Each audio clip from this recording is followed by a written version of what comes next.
राम राम सा घणी खम्मा। स्वागत है आप सभी का लहर क्लासेज पर। सपने होंगे सच। साथियों हाजिर हो चुके हैं आपके सामने। आपके इंतजार की घड़ियां होती है अब समाप्त। तो पहला प्रश्न आपके सामने लॉन्च हो चुका है। फटाफट से धड़ाधड़ से उत्तर आने चाहिए, लेकिन राइट, ठीक है। जल्दबाजी के अंदर गलत उत्तर नहीं बताना है भाई। अब यहाँ पे आप मेरी मेहनत को निरर्थक मत बनाना, सार्थक बनाना है। और इसके लिए आपको क्या करना पड़ेगा? सही उत्तर देना पड़ेगा। क्या है प्रश्न के अंदर? मैं एक बार प्रश्न पढ़ूंगा, उसके सभी विकल्प पढ़ूंगा, उसके बाद अगले प्रश्न की ओर बढ़ेंगे इसका सही उत्तर बताकर। आप सभी के कमेंट में देख पा रहा हूं, बट मैंने बता दिया किसी का नाम नहीं ले पाऊंगा, तो इसके लिए माफ कीजिएगा। एक विद्यार्थी गंदे कपड़े पहनकर विद्यालय आता है। साथियों, एक विद्यार्थी है वो गंदे कपड़े पहन के आता है, तो आप क्या करेंगे? साबुन खरीदने के पैसे देंगे, या फिर उसे सबके सामने लज्जित करेंगे, या कक्षा में उसको अलग से बिठाएंगे कि भाई तेरे कपड़े गंदे, तू अलग बैठ, या फिर गंदे वस्त्र धारण से होने वाली हानियों से अवगत कराएंगे? क्या करेंगे उस विद्यार्थी के साथ? आप बताइएगा भाई। आपका टेस्ट शुरू होता। साथियों यकीन मानिए, अंत तक जुड़े रहिएगा इस टेस्ट के अंदर। स्टार्ट वाली पहले तो 6 क्लासेस देखिएगा, फिर अंत तक इसके अंदर जुड़े रहिएगा। 1000 प्रश्नों तक आपको यहां से बहुत सारा फायदा मिलने वाला है, ये आप खुद समझ जाएंगे। और क्वेश्चनों को हम फटाफट करने की कोशिश करेंगे, तो आप मेरा साथ दीजिएगा फटाफट से आंसर बताने में। देखिएगा कमेंट आ रहे हैं। जब भी कमेंट आएंगे मुझे लगेगा कि हाँ अब सफिशिएंट यहां पे आंसर मेरे को मिल गए हैं, तो मैं अगले क्वेश्चन की ओर बढ़ूंगा। साथियों गंदे वस्त्र धारण से होने वाली हानियों के बारे में अवगत कराएंगे। यहां से जिस भी मेरे भाई बहन ने डी आंसर बताया है वो डी वाले राइट हो जाएंगे। अगर आपके विद्यालय के अंदर कोई विद्यार्थी है वो गंदे कपड़े पहन के आता है, तो आपको उसको साबुन खरीदने के पैसे नहीं देने हैं भाई, लज्जित भी नहीं करना है, ना ही अलग बैठाना है, बल्कि क्या करना है उसको समझाओ कि बेटा जो गंदे वस्त्र आप पहन रहे हो उससे आपको क्या क्या नुकसान है, आप बीमार हो सकते हो, स्कूल नहीं आ पाओगे, आप पढ़ाई से पीछे जा सकते हो, यानी कि उसको उसकी हानियों से बताओ, हानियों के बारे में समझाओ और उसको कहो कपड़े अच्छे पहनिए, तो वो आपकी बात मान जाएगा। तो यहां से साथियों डी आंसर है वो राइट हो जाएगा। जिस भी मेरे भाई बहन ने डी बताया है 1 नंबर ऐड कीजिएगा। पास में पेन और कॉपी लेके बैठा, यूं नहीं कि काउंट तो नहीं किए लेकिन लगभग 40 सही हो रहे, नहीं चलेगा, लगभग नहीं चलेगा, फिक्स बताना है, क्योंकि यहां पे मेरी जितनी मेहनत थी मैं 100% मेहनत यहां पे कर चुका हूं, ठीक है। तो अब साथियों 101% की बात आती है तो 1% आपका भी चाहिए। तो पेन और कॉपी लेके बैठिएगा और कितने राइट होते बताते चलिएगा। सेकंड क्वेश्चन आपके सामने लॉन्च हो चुका है। विद्यालय में खेलों के आयोजन का उद्देश्य होता है। विद्यालय के अंदर जो खेल करवाए जाते हैं, आपने देखा होगा विद्यालय के अंदर खेल होते हैं, कबड्डी, खो खो वगैरह, ऐसे बहुत सारे खेल होते हैं। तो उन खेलों का उद्देश्य क्या होता है? वो खेल क्यों करवाए जाते हैं? बालक के सर्वांगीण विकास हेतु, पढ़ने योग्य बनाने के लिए, बालक पढ़ रहा नहीं है उसको पढ़ने योग्य बनाने के लिए खेल करवाए जाएंगे। यहाँ पे खेल प्रतियोगिता हो रही होती है तो उसकी तैयारी कराते हैं, इसलिए खेल कराते हैं। अब यहाँ पे ध्यान रखना आपको कि हाँ खेल प्रतियोगिता की तैयारी के लिए कराते हैं। साथियों चारों ऑप्शन पढ़ना है, चारों ऑप्शन पढ़ना है। चारों ऑप्शन पढ़ने के बाद उसमें से जो सबसे ज्यादा सही लगे ना, यहाँ पे आपको ज्यादा वो नहीं है, मैं आपको उचित समय दे रहा हूं। यूं नहीं कि अरे कोई बता देगा अगले क्वेश्चन तक चले जाएंगे, ए टिक मार दे, सी मार दे, नहीं भाई, इसको अच्छे से पढ़िएगा। फिर आपको लगे कि वास्तव में इसका आंसर यही होना चाहिए। आपको 3 में से 3 नंबर लाने हैं ऐसे प्रश्नों में। 2 आ रहे तो भी बड़ी गलत बात है, ठीक है। तो 3 में से 3 कैसे आ सके? आपको चारों प्रश्नों का चारों विकल्प दिए जाते हैं, उनका एनालिसिस करो, क्वेश्चन के साथ उनका क्या कॉन्टेक्ट है वो पता करो, ठीक है। समाज की दृष्टि से देखो हमारा समाज क्या मानता है, ठीक है। खुद की दृष्टि से हो सकता है खुद की सोच है वो थोड़ी सही नहीं हो, ठीक है। सोच सबकी सही रखनी है, क्योंकि छोटी सोच और पैर में मोच है वो इंसान को आगे बढ़ने नहीं देती है। तो सोच को भी सही रखना है। और समाज की दृष्टि से देखो कि हमारा समाज क्या कहता है। विद्यालय में खेलों का आयोजन का उद्देश्य क्यों होता है? बालक के सर्वांगीण विकास हेतु होता है, ठीक है। खेल प्रतियोगिता की तैयारी हेतु होता है, लेकिन ये एक सफिशिएंट उत्तर नहीं है, ये राइट उत्तर नहीं है। इसके आपको 2 नंबर ही मिलेंगे। लेकिन अगर आप बालक के सर्वांगीण विकास हेतु लिखोगे, साथियों खेल है वो बालक के सर्वांगीण विकास हेतु आयोजित होते हैं, जिससे बालक का विकास हो सके। तो यहां से ए आंसर जिसने भी बताया है वो ए वाले राइट है। अभी तक जिसने भी दोनों आंसर सही बताएं वो 2 नंबर अर्जित कर चुके हैं। क्वेश्चन नंबर 3, यदि आपके विद्यालय में भिन्न भिन्न जाति वाले शिक्षक है तो आपका व्यवहार क्या रहेगा? साथियों आपके विद्यालय के अंदर भिन्न भिन्न जाति के शिक्षक है, कोई चौधरी है, कोई मेघवाल है, कोई भील है, कोई और कुछ है, राजपूत है, रेबारी है, ठीक है। तो अलग अलग जाति के आपके विद्यालय के अंदर शिक्षक है, तो आप उनके प्रति कैसा व्यवहार करेंगे वो बताओ। आप कोई भेदभाव नहीं करेंगे, विशेष संबंध नहीं रखेंगे अलग जाति वालों शिक्षकों से, या फिर केवल विषय वाले शिक्षक से संपर्क रखेंगे, या फिर अपने काम से मतलब रखेंगे, ना किसी से लेना ना किसी से देना। तो यहाँ पे आपका क्या राइट आंसर हो जाएगा वो बताने की कोशिश कीजिएगा। आपके विद्यालय के अंदर अलग अलग जाति वाले शिक्षक है तो उन शिक्षकों के प्रति आपका व्यवहार कैसा रहेगा। साथियों कोई भेदभाव नहीं रखेंगे, बिल्कुल सही, ठीक है। जाति के आधार पर कोई भेदभाव नहीं होता है भाई, ठीक है। समानता का अधिकार है सभी को, सभी समान रूप से। छुआछूत का अंत किया जा चुका है। भारत के किस अनुच्छेद के अंदर छुआछूत का अंत किया है? भारतीय संविधान के किस अनुच्छेद में छुआछूत का अंत किया है? मेरे को अनुच्छेद का नाम बताना कि 16वें 17वें या 18वें अनुच्छेद के अंदर या फिर और कोई है, ठीक है। यहां से राइट आंसर हो जाएगा कि हम कोई भेदभाव नहीं रखेंगे। तो जो भी ए बता रहे हैं ए वाले भाई बिल्कुल राइट हो जाएंगे। मेरा जितना भी पढ़ाया हुआ आपको समझ में आया है, मतलब मेरी मेहनत सार्थक है। कक्षा शिक्षण की व्यवस्था निर्भर होती है। एक कक्षा है, कक्षा के अंदर कोई पढ़ा रहा है तो वो शिक्षण की जो व्यवस्था होगी वो व्यवस्था किसके आधार पर निर्भर की जाएगी, किस आधार पर वो टिकी हुई होती है? प्रधानाचार्य की योग्यता पर, शिक्षक की व्यावसायिक निपुणता पर, अन्य शिक्षकों के सहयोग पर, या विद्यालय की परिस्थितियों पर। ऐसे प्रश्नों में आपको करना क्या है, सबसे पहले तो देखिए तरीका समझ लो। कक्षा शिक्षण की व्यवस्था निर्भर होती है तो आप सोचो कि कक्षा शिक्षण क्या होता है। कक्षा के अंदर गुरुजी पढ़ाते हैं वो, तो वो व्यवस्था होती है, वो अच्छे तरीके से किस प्रकार चल सकती है, फिर इसका आंसर दो। पहले प्रश्न को समझो। तो प्रिंसिपल अच्छे हैं तो क्या कक्षा की शिक्षण व्यवस्था अच्छी चलेगी? या शिक्षक है उसकी व्यावसायिक निपुणता, अब अगर आपको पता नहीं है व्यावसायिक निपुणता तो भाई कोई फायदा नहीं। इस व्यावसायिक निपुणता के ऊपर पूरी हमारी एक क्लास हुई थी, हाँ ठीक है। व्यावसायिक प्रतिबद्धता को नाम से हमने उसको पढ़ा था। व्यावसायिक निपुणता या व्यावसायिक प्रतिबद्धता एक ही बात है। पूरी एक क्लास हुई थी 1 घंटे की, तो भाई वो नहीं देखी है तो काम नहीं आने वाला, ठीक है। यानी कि अगर उसके शिक्षक के पढ़ाने का तरीका अच्छा है तो उसकी व्यवस्था अच्छी चलेगी। या फिर अन्य है मैथ पढ़ा रहा है, कोई हिंदी वाला टीचर आके उसको सपोर्ट कर रहा है तो अच्छी चलेगी। या फिर विद्यालय की परिस्थितियां अच्छी है तो अच्छी चलेगी। साथियों मैंने बताया यहाँ पे एक ऑप्शन गलत होगा और 3 ऑप्शन क्या होंगे, राइट होंगे। लेकिन उन तीनों में से भी आपको सबसे ज्यादा राइट कौन सा वो बताना है। यानी कि आपको पारखी बनना है, हीरे की पहचान करनी है कि हीरे कौन से, ओरिजिनल हीरा कौन सा है और डुप्लीकेट हीरा कौन सा है, ठीक है। तो यहां पे क्या होगा, शिक्षक की व्यावसायिक निपुणता पर एक क्लास की, ठीक है, शिक्षण व्यवस्था निर्भर करती है। तो जिस भी भाई ने बी बताया वो बिल्कुल राइट हो जाएंगे। अब चलते हैं नेक्स्ट क्वेश्चन की ओर, थोड़ा फास्ट चलने की कोशिश करूंगा भाई। शिक्षक तथा विद्यार्थी का परस्पर संबंध प्रभावित नहीं करता है। शिक्षक और विद्यार्थी के बीच का जो संबंध है उस संबंध से कौन प्रभावित नहीं होता है? प्रभावित करता नहीं है, प्रभावित नहीं करता है। कौन सा ऐसा तथ्य है इनमें से जिससे यह प्रभावित नहीं होता है? यानी शिक्षक और विद्यार्थी के बीच भले ही संबंध हो या ना हो लेकिन यह प्रभावित नहीं होता है। कक्षा परिवेश, कक्षा शिक्षण द्वारा उत्पन्न अधिगम, कक्षा में छात्रों की प्रतिक्रिया, या शिक्षक की शिक्षण कुशलता। साथियों बताइए, आप अपने गुरुजी को पहचानते हैं तो क्या होगा, शिक्षक के यहाँ आपके बीच में, आपकी पढ़ाई के बीच में क्या कोई डिफरेंट आएगा? अगर आता है तो किस प्रकार का आता है वो नहीं बताना, जो नहीं आता है वो बताना है। क्वेश्चन को पढ़िएगा, शिक्षक तथा विद्यार्थी का जो परस्पर संबंध है उससे क्या प्रभावित नहीं होता है उसके बारे में बताना। तो साथियों देखिएगा, यहां से क्वेश्चन नंबर 5 के अंदर आपका ऑप्शन राइट हो जाएगा सी, कक्षा में छात्रों की प्रतिक्रिया। आपका विद्यालय, आपके विद्यार्थी, आप विद्यार्थी हो, आपके गुरुजी के साथ आपका जो संबंध है इससे अन्य छात्रों का क्या लेना देना। यूं तो है नहीं कि भाई ये सर इसके दोस्त है तो हम कुछ लड़ाई झगड़ा करेंगे तो सर कुछ नहीं कहेंगे क्योंकि सर इसके दोस्त है। नहीं भाई, ये धारणा बिल्कुल गलत है, ठीक है। एक शिक्षक होता है वो सभी के साथ सम्मान व्यवहार करेगा। तो कक्षा परिवेश तो प्रभावित हो सकता है, अच्छे से समझ में आएगा भाई उनको। कक्षा शिक्षण विद्या द्वारा अधिगम बिल्कुल अच्छे से कॉन्टैक्ट में रहेगा, उसको समझ में आएगा।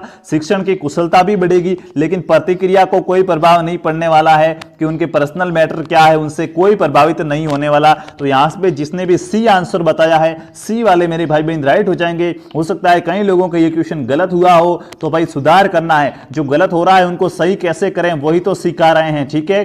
कॉलेज स्तर पर देखिए, विद्यालय में खेलों का मतलब क्या होता है वो तो हमने पढ़ लिया कि विद्यालय में खेल क्यों होते हैं। तो आप सभी ने बताया कि विद्यार्थी के सर्वांगीण विकास हेतु विद्यालय में खेलों का आयोजन होता है। तो भाई बताओ, कॉलेज स्तर पर जो खेल होते हैं वहां पे क्या होता है? वहां पे तो बच्चे विकसित होते हैं ना भाई। विद्यालय में बच्चों का विकास होता है, विद्यालय शिक्षा पूरी होने के बाद तो वो विकसित होते हैं, 18 साल की उम्र भी पार कर लेते हैं। तो कॉलेज में खेलों का क्या उद्देश्य है वो बताइएगा। प्रतिस्पर्धा रूपी भावना का विकास, अंतर शैक्षणिक उपलब्धि और प्रतिस्पर्धा का उन्नयन, सामाजिक खेलकूद की प्रेरणा या व्यक्तिगत खेलकूद को प्रोत्साहन। बताइएगा साथियों, देखिएगा ये एक्सप्रेस चल रही है, ऐसा ही नहीं चलती है। इस एक्सप्रेस के लिए खर्चा आता है 50 क्वेश्चन जो वेरी इंपॉर्टेंट है उनको छांट के अलग डेली 50 क्वेश्चन की पीडीएफ बनाना एक आदमी बनाता है तो उसको भी भाई कुछ देना पड़ता है, ठीक है। हाँ, और आपसे मैं कुछ नहीं मांग रहा हूं, बिल्कुल फ्री है आपके लिए, आपको ये पीडीएफ भी फ्री मिलेगी। लेकिन कमेंट के अंदर किन किन के नाम चल रहे हैं, किन किन के आंसर आ रहे हैं, उन्हीं को पीडीएफ फ्री मिलेगी, ठीक है। ये चीज ध्यान रखना, दिमाग में बिठा लेना। तो कॉलेज स्तर पर खेलों का उद्देश्य क्या होगा साथियों? क्वेश्चन नंबर 6 के अंदर ऑप्शन बी राइट हो जाएगा। अंतर शैक्षणिक उपलब्धि, जो एकदम उनके बीच प्रतिस्पर्धा होगी साथियों। प्रतिस्पर्धा कैसी? देखिए खेलों से प्रतिस्पर्धा से वो सीखेंगे जो उनकी शैक्षणिक क्रियाविधि है, जो उनकी शिक्षा से संबंधित प्रतिस्पर्धा है उनमें, और अगर आगे वो कंपटीशन एग्जाम में जाते तो वहां भी उनके बीच प्रतिस्पर्धा का उन्नयन होगा, विकास होगा। तो यहां से बी ऑप्शन बिल्कुल राइट हो जाएगा। जिसने भी बी बताया है वो बिल्कुल राइट हो जाएंगे। अब चलते हैं नेक्स्ट क्वेश्चन की ओर। क्वेश्चन नंबर 7 आपके सामने शो हो रहा है। जो भी मेरा भाई बहन आंसर बता रहा है 7 है, 7 नंबर बता रहे हो तो 7 के अंदर बी सही है तो 7B लिखो, ए सही है तो 7A लिखो। अगर आप आंसर से पहले एक बार फिर ले आंखें खोल दो, नींद से जग जाओ, मैं क्या कह रहा हूं सुनो। क्वेश्चन आंसर बता रहे हो, अगर क्वेश्चन नंबर नहीं लिख रहे हो तो आपका आंसर काउंट नहीं किया जा रहा है। भले ही आप पहले नंबर पे क्वेश्चन आंसर बता रहे हो फिर भी आपका नाम नहीं आएगा कि इन्होंने फर्स्ट राइट बताया है, क्योंकि आपने क्वेश्चन नंबर नहीं लिखा। तो क्वेश्चन नंबर लिख के ही आंसर टाइप कीजिएगा। माता पिता की उपेक्षा का बालक के मन पर गहरा प्रभाव पड़ता है। क्यों? ऐसा क्यों होता? माता पिता है वो बच्चे को डांटते हैं, करते हैं, ठीक है, उनकी जो भी बुराइयां हैं उनको निकालते हैं, तो इससे बच्चे के मन पर गहरा प्रभाव पड़ता है। क्यों पड़ता है भाई गहरा प्रभाव, बताइएगा साथियों। बालक का मन कोमल होता है, इसलिए क्या? तो भाई कोमल होता है तो सबका प्रभाव पड़ना चाहिए, माता पिता का ही क्यों पड़ रहा है? बात को सोचिएगा थोड़ी सी, इसको समझना है, क्वेश्चनों को समझिएगा तो ही पता चलेगा। बालक का स्वभाव, बालक स्वभाव भावुक होता है, बालक में परिपक्वता का अभाव होता है, या बालक माता पिता की उपेक्षा है वो बर्दाश्त नहीं कर पाते। बताओ भाई क्या चीज होती है इनमें से, तभी बालकों के मन पर इतना गहरा प्रभाव पड़ता है माता पिता की उपेक्षा का। साथियों माता पिता की उपेक्षा का प्रभाव पड़ रहा है, इसका मतलब क्या हुआ? बालक है वो माता पिता की उपेक्षा को बर्दाश्त नहीं कर पाते हैं। तो यहां से डी आंसर राइट हो जाएगा। जिसने भी 7D टाइप किया था वो राइट है, डी टाइप किया है वो गलत है, 7D राइट करने वाला ही राइट है, क्योंकि मैं बता चुका हूं क्वेश्चन नंबर के साथ ही आंसर को बताना है ताकि हमें पता चल सके कि आपने किस प्रश्न का आंसर बताया है। क्योंकि नेटवर्क प्रॉब्लम होती है तो हम आगे चले जाते हैं, आपको पिछले वाला ही क्वेश्चन शो होता है और आप उसका आंसर देते हैं और हम मान लेते हैं कि इसी क्वेश्चन का आंसर देते हैं, तो पता नहीं चल पाता है। तो यहां से जिसने भी डी बताया था वो राइट हो जाएंगे। नेक्स्ट क्वेश्चन आपके सामने शो हो रहा है। आपका पुत्र आपके ही विद्यालय का छात्र है, आप गुरुजी हो, विद्यालय में पढ़ा रहे और आपका पुत्र है वो आपके ही विद्यालय का छात्र है, तो एक शिक्षक उसे कक्षा में दंडित करता है और किसी दूसरे आपके साथी अध्यापक ने कक्षा के अंदर उसकी पिटाई की है, तो आप क्या करेंगे? उसकी गलती होने पर उसकी और पिटाई करेंगे? उसके बच्चे पढ़ते हैं तो उससे बदला लेंगे? अगर जिस शिक्षक ने आपके बच्चे को पीटा है, अगर उस शिक्षक के बच्चे पढ़ते तो आप भी उसके बच्चे को पीटेंगे, या फिर उस शिक्षक से लड़ाई झगड़ा करेंगे, या फिर दंड का कारण जानेंगे पहले फिर निर्णय लेंगे? भाइयों ऐसी कंडीशन के अंदर मैंने आपको कहा था जब की बात आएगी दंड की, किसी को भी बालक हो या कोई भी हो, जब भी दंड की बात आए तो सबसे पहले क्या जाना जाता है? कारण जाना जाता है कि इसने क्या किया है, ऐसा इसकी गलती क्या है, उस गलती के पीछे का कारण क्या है, फिर ये दंड दिया जाएगा। तो साथियों आप क्या करेंगे? पहले दंड क्यों दिया, टीचर ने इसको क्यों मारा, उसका आप कारण जानेंगे, फिर सोचेंगे कि आपको आगे क्या करना है। तो यहां से भी जिस भी भाई ने डी बताया है वो डी वाले क्या हो जाएंगे? राइट हो जाएंगे। अब हम चलेंगे नेक्स्ट क्वेश्चन की ओर। थोड़ा मुझे और अभी फास्ट चलने का मौका दीजिएगा, थोड़ी स्पीड अपनी भी बढ़ा दीजिएगा। आपको अपने अध्यापक की निम्न में से कौन सी विशेषता प्रभावित करती है? साथियों आपके अध्यापक है, उन अध्यापक की आपको कौन सी विशेषता है वो प्रभावित करती है जिनसे आप इफेक्टिव हो? धारा प्रवाह अभिव्यक्ति, ज्ञान के प्रति झलक, उनके अंदर ज्ञान है, आपको वो हर चीज अच्छे से समझा पा रहे हैं, आप समझ पा रहे हैं, विद्यार्थियों के प्रति अनुराग, विद्यार्थियों के प्रति प्रेम है, आपका नाम वाम ले रहे तो वो प्रभावित होते हो, ठीक है। यहाँ व्यवहार में निष्पक्षता है, वो सभी के साथ सम्मान व्यवहार करते हैं, आपको इनमें से कौन सी करती है? अब भाई कोई कहेगा कि मेरे को तो धारा प्रवाह की कर रही है, कोई कहेगा मेरे को अनुराग की कर रही है, हाँ अपनी अपनी इच्छा कौन सी कर रही है। लेकिन अगर आपकी अगर धारा प्रवाह की कर रही है तो अभी तक आपका ज्ञान क्या है? सीमित है, ज्ञान क्या है? कम, क्योंकि ये नहीं करनी चाहिए। हाँ यहां पे जिसने भी साथियों आंसर क्या बताया है, यहां पे जिसने भी आंसर बताया ज्ञान के प्रति झलक, वो ही राइट हो जाएगा। उनकी सोच विकसित हो चुकी है, कोई कह रहा है कि मेरा प्रति नाम वाम लिया जा रहा है कमेंट बॉक्स के अंदर, तो मैं अच्छा हूं, हाँ विद्यार्थी जो शिक्षक है उनसे मैं प्रभावित हूं। तो आपकी सोच छोटी है अभी तक, इस सोच को बढ़ा लीजिए, अपनी मंजिल के दायरे तक इस सोच को भी ले जाइएगा। साथ साथ में ज्ञान के प्रति झलक है, अगर वो आपको अच्छा पढ़ा पा रहे हैं, आपको अच्छा समझ में आ रहा है, तो ही आप उनसे प्रभावित होइएगा। लाइव चैट चल रही थी और आपका नाम ले लिया कि हाँ सुरेंद्र जी हमारे साथ जुड़ चुके हैं, तो हाँ सुरेंद्र जी बोला और आपको लगा वाह क्या टीचर है। नहीं भाई, अगर वो पढ़ा रहे हैं, वो आपको अच्छा लग रहा है, तो ही आप उनसे इफेक्टिव हो, प्रभावित हो। तो ज्ञान के प्रति झलक यानी कि बी ऑप्शन जिसने भी बताया है वो साथियों यहां पे राइट हो जाएंगे। और हम चलेंगे नेक्स्ट क्वेश्चन की ओर। साथियों 10वें क्वेश्चन के बाद एक बात बताने वाला हूं। कक्षा में पढ़ाते समय एक बालक ने आपसे प्रश्न पूछा जिसका उत्तर आपको पता नहीं है, तो आप साथियों कक्षा में पढ़ा रहे थे, आपके बालक ने आपसे एक प्रश्न पूछ लिया, जो भी छात्र था आपका छात्र ने आपसे प्रश्न पूछा और उस प्रश्न का उत्तर आपको पता नहीं है, तो आप क्या करेंगे? उससे डांट कर बिठा देंगे कि क्यों पूछा मेरे को प्रश्न, बिठा देंगे, या प्रश्न को गलत कह देंगे कि यह प्रश्न गलत है, या फिर यथासंभव जितना जैसा टूटा फूटा उत्तर आ रहा होगा वो टूटा फूटा उत्तर देंगे, या फिर दूसरे दिन उत्तर बताने का वादा करेंगे कि बेटा आज मेरे को पता नहीं है, कल मैं पता करूंगा कि इसका आंसर क्या होता है, फिर आपको बता दूंगा। तो आप क्या करेंगे वो बताइएगा साथियों। यहां से आप शिक्षक बनेंगे तो क्या करेंगे? बिल्कुल दूसरे दिन उसको उत्तर बताने का वादा करेंगे कि कल मैं इसका उत्तर आपको बता दूंगा। टूटा फूटा उत्तर दोगे तो काम नहीं आएगा, क्योंकि वो आपकी अज्ञानता है और अज्ञानता हमेशा हानिकारक होती है। अधूरा ज्ञान है वो हानिकारक होता है। ले लीजिए महाभारत के अंदर अभिमन्यु को, हाँ उनकी मृत्यु का कारण क्या था? अज्ञानता था साथियों। बहुत ही महान योद्धा हुए हैं, ठीक है, मैं उनका अपमान करना नहीं चाह रहा हूं, लेकिन बात बता रहा हूं, आपको उनसे सीख भी लेनी चाहिए। उन्होंने बहुत ही अच्छी बात कही थी कि हिम्मत से हारना पर हिम्मत मत हारना। साथियों देखिए चक्रव्यूह रचा गया था महाभारत के युद्ध में, और जब चक्रव्यूह रचा गया तो अभिमन्यु जी को क्या था? चक्रव्यूह के अंदर घुसना तो आता था लेकिन बाहर निकलना नहीं आता था, इनके अधूरा ज्ञान था। अंदर घुसना आ रहा है और बाहर निकलना नहीं आ रहा है, तो वो अंदर तो घुस गए लेकिन बाहर नहीं निकल पाए और वो शहीद हो गए, उनकी मृत्यु हो गई। तो अधूरा ज्ञान है वो हानिकारक है। आप टूटा फूटा आंसर बता रहे हो तो भाई वो काम का नहीं है। अगर बता सको तो 100% श्योर बताओ, नहीं तो बोल दो मैं कल बता दूंगा पता करके। तो यहां से मेरे जिस भी भाई ने डी बताया है वो बिल्कुल राइट हो जाएंगे। कल आंसर बताने का प्रयास करेंगे, ठीक है, वादा करेंगे उससे कि मैं आपको कल बता दूंगा। साथियों यहां पे मैं जितने भी क्वेश्चन करा रहा हूं यकीन मानिए बहुत ही मेहनत करके क्वेश्चन लिए गए हैं, पीडीएफ्स तैयार किए गए हैं और आपको ये एक्सप्रेस हम दे पा रहे हैं, चला पा रहे हैं। तो साथियों मेरा यहां से विश्वास कीजिएगा, मेरा साथ दीजिएगा, मैं यहां पे देखूंगा। हाँ हिसाब तो करना पड़ता है ना कि आप 50 रुपए की चीज ला रहे हो और वो 49 रुपए में बिक रही है, तो कोई बात नहीं, 1 रुपए का घाटा चलता है, लेकिन वो कोई काम ही नहीं, किसी के उससे फायदा ही नहीं हुआ तो क्या काम? मेरे को यहाँ पे पैसा नहीं मिल रहा है, पहली तो आपको बात क्लियर कर दूं, कोई पैसा नहीं मिल रहा, आप चैनल को चेक कर सकते हो। दूसरी बात, यहां पे मैं जितनी भी आपके लिए मेहनत कर रहा हूं इसका आपको आदर करना है, हाँ इसको तिरस्कार नहीं करना है, इसका सम्मान करना है। और सम्मान कैसे कर सकते हैं? प्रश्नों के सही उत्तर बताकर, ठीक है। यहां पे मेरे को साथियों ये एक्सप्रेस है, ठीक है, क्लास नहीं है कि 50-60 लोग चाहिए, ये एक्सप्रेस है। यहां पे मेरा आज का टारगेट 80+ होना चाहिए। है कोई वीर जो 80+ का टारगेट पूरा कर सके? हाँ, अगर आज मेरे को यहां पे 80+ दिखते हैं तो कल की आपकी क्लास यहां पे श्योर है, ठीक है, आपकी कल की क्लास यहां पे श्योर है।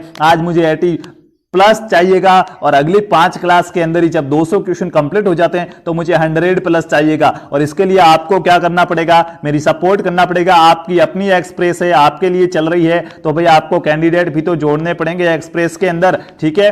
प्राय छात्र नेता के रूप में उस शिक्षक को पसंद करते हैं जो साथियों जो छात्र होते हैं, छात्र अपना नेता किस शिक्षक को समझते कि हाँ ये शिक्षक अच्छा है, ये जो कहेंगे वो करने को हम तैयार हैं, इनको बहुत नॉलेज है, ऐसा शिक्षक है, ठीक है। हाँ, नेता के रूप में किस शिक्षक को पसंद करते हैं? नेता के अंदर क्या होना चाहिए, कौन से गुण होने चाहिए?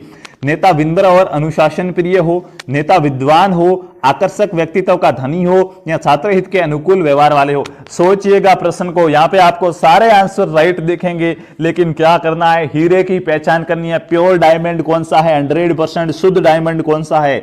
तो साथियों देखिएगा, बी ऑप्शन जो भी बता रहे हैं वो राइट है, विद्वान होगा। और विद्वान के अंदर विनम्र और अनुशासन प्रिय का भी गुण होगा, वो आकर्षक भी होगा। विद्वान है तो भाई, और विद्वान है, समझदार है तो सबके हित की बात भी तो करेगा, इनकी ये सभी गुण इसके अंदर आ जाते हैं। तो यहाँ पे हम क्या करेंगे? विद्वान राइट कर देंगे। जिसने भी बी बताया है वो बी क्या हो जाएगा? राइट हो जाएगा। छात्र हमेशा नेता के रूप में उसी शिक्षक को पसंद करते हैं जो क्या हो? विद्वान हो। चलेंगे नेक्स्ट क्वेश्चन की ओर। प्राय विद्यालय में छात्र उस व्यक्ति को मॉडल के रूप में स्वीकार करते हैं जो होता है। साथियों, अपना रोल मॉडल, हर कोई कहते हैं मैं उसके जैसा बनना चाहता हूं, मैं उसके जैसा बनना चाहती हूं, इनके रोल मॉडल मानते हैं। तो छात्र होते हैं विद्यालय के अंदर, वो किस व्यक्ति को मॉडल के रूप में स्वीकार करते हैं जो होता है, कि ऐसा कौन सा व्यक्ति होता है जिसके अंदर वो गुण होते हैं जिससे छात्र उनको अपना मॉडल स्वीकार करते हैं कि इनके जैसा मुझे बनना है। साथियों देखिएगा, उनका शिक्षक, उनके शिक्षक के जैसा वो बनना चाहते हैं, या माता पिता के जैसा बनना चाहते हैं, या किसी अन्य व्यक्ति, प्रभावशाली व्यक्ति के जैसा बनना चाहते हैं, या फिर उसके आत्म आदर्शों के अनुसार बनना चाहते हैं। उनकी जो आत्मा कहती है, उनके जो आदर्श है, उनको अपने जीवन में क्या क्या करना है उनके जैसा बनना चाहते हैं, या उसे आत्म संतुष्टि प्रदान करे, उसे खुश रखे, उसके जैसा बनना चाहते हैं, या फिर अपने सपनों का सौदागर हो, उनके सपनों को सच कर सके, उनके सपनों को पूरा कर सके, उनके जैसा बनना चाहते हैं। फ्री माइंड से यहाँ पे मत सोचना, अपने दिमाग पे थोड़ा सा जोर देना, क्योंकि सोच है ना, यहां पे आपकी सोच विकसित होगी कि आपको क्या सोचना चाहिए, क्या नहीं सोचना चाहिए। आप क्या सोच के यहां पे किसी का सेलेक्ट करोगे, चयन करोगे, वो यहां पे बहुत ही इंपॉर्टेंट है। साथियों, यहां पे आपको किसका चयन करना चाहिए, उस अपने आत्म आदर्शों के अनुसार आपको अपनी जिंदगी के अंदर क्या करना है। कोई अगर बलेनो ला रहा है गाड़ी, और उसने क्या किया है, नेटवर्क मार्केटिंग से जुड़ के बलेनो ला रहा है, तो आप भी क्या करो, मुझे भी बलेनो लानी है, मैं भी नेटवर्क मार्केटिंग करूंगा। नहीं भाई, आपकी आत्मा क्या कहती है, आपके आत्मा आदर्श है, वो क्या कहते हैं, आपको अपने जीवन के अंदर क्या करना है। किसी को देखकर कुछ नहीं करना है कि कोई वो कर रहा है तो तुम भी शुरू कर दो, वो बात गलत है। आपको ऐसा काम नहीं करना है। जो आपके आत्म आदर्श है, उन आदर्शों के अनुसार काम करना है। तो यहां से बी आंसर है वो राइट हो जाएगा। जिस भी मेरे भाई ने बी बताया है बिल्कुल राइट हो जाएगा। पूरे मोटिवेशन, जोश और जुनून के साथ हम बढ़ेंगे अगले क्वेश्चन की ओर। हाँ, एक्सप्रेस है तो मोटिवेशन तो रहना ही चाहिए। कोई बालक कक्षा से नित्य भाग जाता है तो आप क्या करेंगे, मैं तो 100 रुपए का जुर्माना लगाने वाला हूं भाई। अब ठीक है, भागना नहीं है, भागे तो 100 रुपए का जुर्माना लगा दूंगा भाई। ठीक है, यहां पे मेरा शिक्षण अभिरुचि फेल हो जाएगा। लेकिन आप क्या करेंगे, ठीक है, ये तो सिर्फ मजाक है, एक रियल में क्या करना चाहिए। यदि कोई बालक आपके कक्षा से नित्य भाग जाता है तो आप विद्यालय से उसको निकालेंगे। कक्षा से भाग रहा है, आप कहोगे विद्यालय से भी निकल, कक्षा से क्यों भाग रहा है। 100 रुपए का दंड लगाएंगे, 100 रुपए का जुर्माना लगाएंगे, या फिर कारण जानने का प्रयास करेंगे कि भाई तुम क्यों भाग रहे हो, उसका कारण आप जानने का प्रयास करेंगे। या फिर आप क्या करेंगे, उसके पिताजी को बुलाकर सही स्थिति की जानकारी देंगे, या फिर डायरेक्ट आप उसके पिताजी के पास चले जाएंगे और कहेंगे आपका बच्चा विद्यालय से भाग रहा है। क्या करेंगे साथियों, कारण, जब भी ऐसी बातें आएगी सबसे पहले कोई भी चीज है उसका कारण जानो कि ऐसा हुआ है तो ये हुआ क्यों है, क्यों हो रहा है, उसके बाद ही एक्शन लेंगे। पहले रीजन फिर एक्शन, क्या पहले रीजन फिर एक्शन। ठीक है, पहले कारण जानो फिर काम करो। तो यहां से सी आंसर जिसने भी बताया, आपकी सोच वास्तव में अब उठ चुकी है, आपकी सोच विकसित हो चुकी है, आपका आंसर राइट होता है। अब चलेंगे नेक्स्ट क्वेश्चन की ओर। आजकल समाज का कुप्रभाव विद्यालय पर पड़ने का डर है, उसे दूर करने का आपका दृष्टिकोण होगा। साथियों, आजकल समाज के अंदर जितनी भी बुराइयां होती है, जितनी भी गलत घटनाएं घटित होती है, जितनी भी गलत बातें होती है, उनका विद्यालय पर प्रभाव पड़ने का डर है कि भाई कहीं ना कहीं ये विद्यालय के बच्चे भी ना सीख ले, ऐसा डर रहता है। तो आपके दृष्टिकोण में उसको दूर करना है। अब आपको कह दिया जाए कि ऐसा आपको नहीं होने देना है, तो आप क्या करेंगे, आप निराश हो जाएंगे कि मुझसे भाई ये नहीं होगा, या आप आशा होगी आपके अंदर कि हाँ मैं कर पाऊंगा, या फिर कोई बात नहीं, सामान्य होंगे, या फिर अन्य शिक्षकों की तरह होंगे। साथियों, जब हम शिक्षक के गुण पढ़ रहे थे तो हमने पढ़ा था कि एक शिक्षक के अंदर ये गुण होने चाहिए, और उसी गुणों में से एक गुण यहाँ पे मौजूद है। उस गुण की पहचान कीजिए और 3 नंबर लेके जाइएगा। बिल्कुल आशावादी, मैंने बताया था कि शिक्षक को आशावादी होना चाहिए कि मैं यहाँ पे जितना भी पढ़ा रहा हूं वो आपके काम आएगा, आपके एग्जाम के अंदर काम आएगा, और आप मेरा यहाँ पे सपोर्ट करोगे और अच्छे से पढ़ोगे, तभी मैं यहाँ पढ़ा रहा हूं। इनकी एक आशा होनी चाहिए, शिक्षक को आशावादी होना चाहिए। तो यहां से जिस भी भाई ने बी बताया है वो राइट हो जाएंगे। उसके बाद नेक्स्ट क्वेश्चन, छात्र द्वारा, ठीक है, दधारा नहीं है, द्वारा है, टाइपिंग मिस्टेक है। छात्र द्वारा किए गए कार्य के सही या गलत होने के बारे में तुरंत सूचना दिए जाने से, छात्र कोई भी कार्य कर रहा है, आप तुरंत उसको कह दो ये सही है या गलत है। अगर उसको तुरंत बता दिया जाए तो क्या होगा, गलत प्रभाव पड़ेगा, या उसके सुधार करने में मदद मिलेगी, या उसके कार्य करने की प्रवृत्ति बढ़ जाएगी, या फिर कार्य के प्रति वो निराश हो जाएगा, क्या होगा। अब देखिएगा, सामाजिक दृष्टिकोण से सोचना है, सही सोच से सोचना है। साथियों यकीन मानिए, एक बात बताने जा रहा हूं, ठीक है ना, एक बात बता रहा हूं। क्या बात बता रहा हूं, कोई व्यक्ति होता है ना, कोई व्यक्ति, उसको अगर शेर बोल दो ना कि मेरे शेरों तैयार हो जाओ, तो वो क्या होता है, खुश होता है। ठीक है, मैं वीर बोलता हूं, शेर नहीं बोलता हूं, राजस्थानी वीरों बोलता हूं। ठीक है, कभी भूल में शेरों आ जाए तो कोई बात नहीं, माफ कीजिएगा, राजस्थानी वीरों। लेकिन अगर उसको शेर बोले तो वो खुश होता है, और अगर उसको जानवर बोल दिया जाए तो वो क्या होता है, गाली देगा कि मेरे को जानवर कैसे बोल रहा है। साथियों शेर जानवर नहीं है क्या, शेर जानवर नहीं है क्या? जरा मुझे यह बताओ। किसी को हम शेर बोले तो वो खुश हो जाता है और जानवर कहे तो वो निराश हो जाता है, लेकिन शेर क्या जानवर में नहीं आता? ये सोच है, ये सोचने का नजरिया है। ये सोचने का नजरिया है कि शेर जानवर तो है, लेकिन फिर भी उन्होंने कहा ये जंगल का राजा है, और जानवर के जानवर कुछ नहीं। यार जानवरों में भी तो यही आता है जो जंगल का राजा है। ये अपनी अपनी सोच है। तो आपको भी यहाँ पे सही सोच का प्रयोग करना, नेगेटिव नहीं पॉजिटिव वे के अंदर सोचना है। अगर आपकी सोच यहाँ पे सही है, आपके क्वेश्चन को देखने का नजरिया सही है, तो आपका आंसर भी 100% राइट होगा। ठीक है, हाँ, बीच बीच में मोटिवेट रहना है, पूरे फुल मोटिवेशन के साथ आंसर देना है। 15 नंबर क्वेश्चन का आंसर सी जिसने भी बताया वो भाई राइट है, उनकी सोच सही है, उनका नजरिया सही है। बाकी वालों से हाथ जोड़ के निवेदन है, अपने नजरिए को सुधारिए, ज्यादा से ज्यादा प्रश्नों की प्रैक्टिस कीजिए। क्लासेस नहीं देखिए तो पिछली क्लासेस देखिएगा।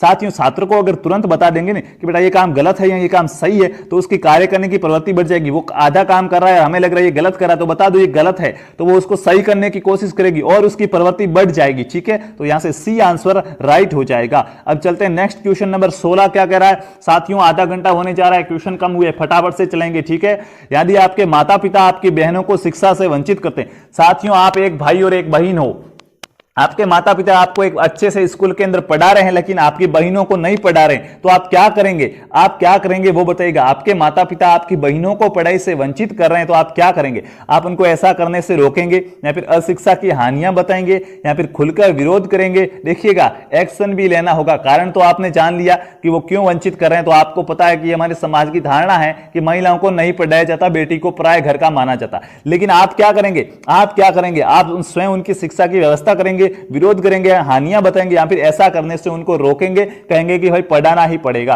क्या करेंगे आप? क्वेश्चन नंबर 16, जिसकी सोच सही है, जो सही निर्णय लेगा उसको 3 नंबर मिलेंगे। बिल्कुल ऐसा करने से रोकेंगे। ये आंसर जिसने भी बताया है वो राइट हो जाएंगे। साथियों, अगर आपके माता पिता ऐसा करें तो आप उनको ऐसा करने से रोकिए कि ऐसा नहीं करना है, उनको भी पढ़ाना होगा। हानियां बताने से कुछ नहीं होने वाला है, एक्शन लो डायरेक्ट। ठीक है, क्योंकि आपको कारण तो पता है कि क्यों नहीं पढ़ा रहे, क्योंकि हमारे समाज की धारणा है कि बच्चियों को स्कूल में नहीं भेजा जाता, उनको नहीं पढ़ाया जाता।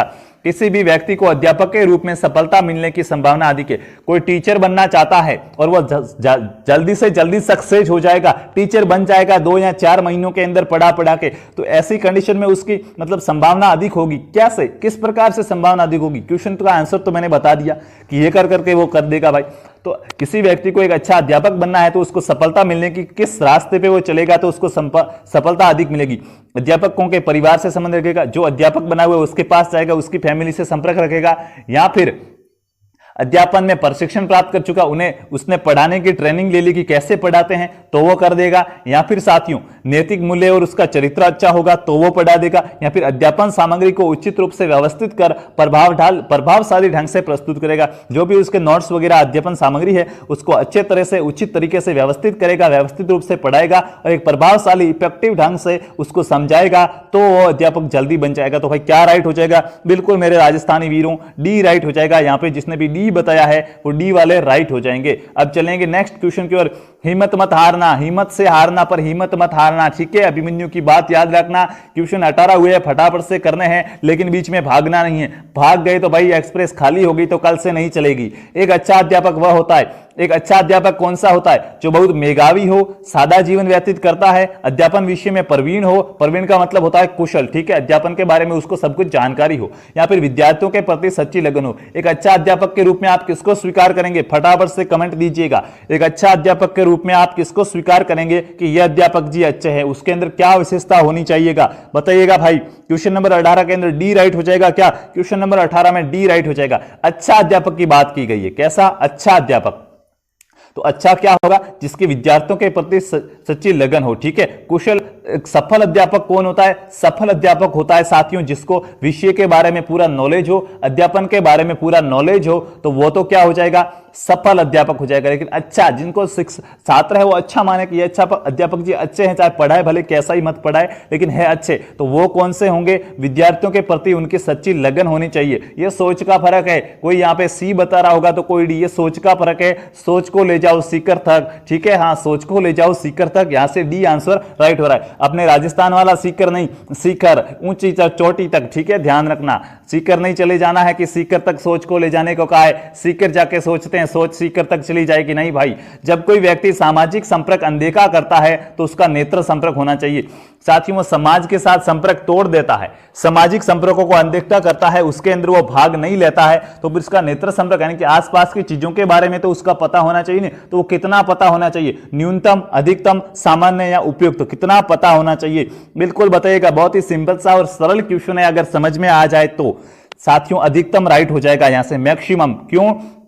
समाज के साथ उसका कोई रिलेशन नहीं है, ठीक है, समाज के साथ उसका कोई रिलेशन नहीं है। और अब भाई वो आसपास का नॉलेज तो रखना पड़ेगा, तो नेत्र संपर्क के खुद से वो कितनी प्रैक्टिस करेगा समाज को जानने की, तो ज्यादा करेगा। ऐसे समझिएगा साथियों, आप पहले गांव के अंदर रह रहे थे तो आपको गांव के अंदर क्या क्या हो रहा है, क्या क्या नहीं हो रहा है, उन सब का पता होता है। लेकिन जैसे ही आप सिटी के अंदर गए पढ़ने के लिए, तो गांव में क्या हो रहा है, क्या नहीं हो रहा, आप कैसे पता करेंगे? आप गांव के एक दो व्हाट्सएप ग्रुप के अंदर जुड़ जाएंगे, तो वहां से आपको पता चल जाएगा कि गांव में क्या हो रहा है, क्या नहीं हो रहा है। यानी कि अब वहां पे आप बाहर रह रहे हो तो गांव के बारे में जानने की कोशिश तो करनी चाहिए ना। तो कोशिश करनी है तो आप क्या करेंगे, और ज्यादा प्रयास करेंगे। पहले भाई गांव के अंदर ही थे तो आपको आराम से पता चल जाता था क्या हो रहा है, नहीं हो रहा है, तो आपको मेहनत कम करनी पड़ती थी। लेकिन बाहर हो तो अब आपको यहाँ पे थोड़ी सी नजर ज्यादा रखनी होगी कि क्या हो रहा है, क्या नहीं हो रहा है, गांव की ओर थोड़ा सा ध्यान रखना होगा। तो यहां से बी ऑप्शन जिसने भी बताया वो राइट हो जाएंगे। अब चलेंगे नेक्स्ट क्वेश्चन की ओर। संप्रेषण द्वारा हम खाली जगह का आदान प्रदान करते हैं। बताइए भाई, पहली क्लास हुई थी संप्रेषण, इस पे एक पूरी क्लास हो चुकी है।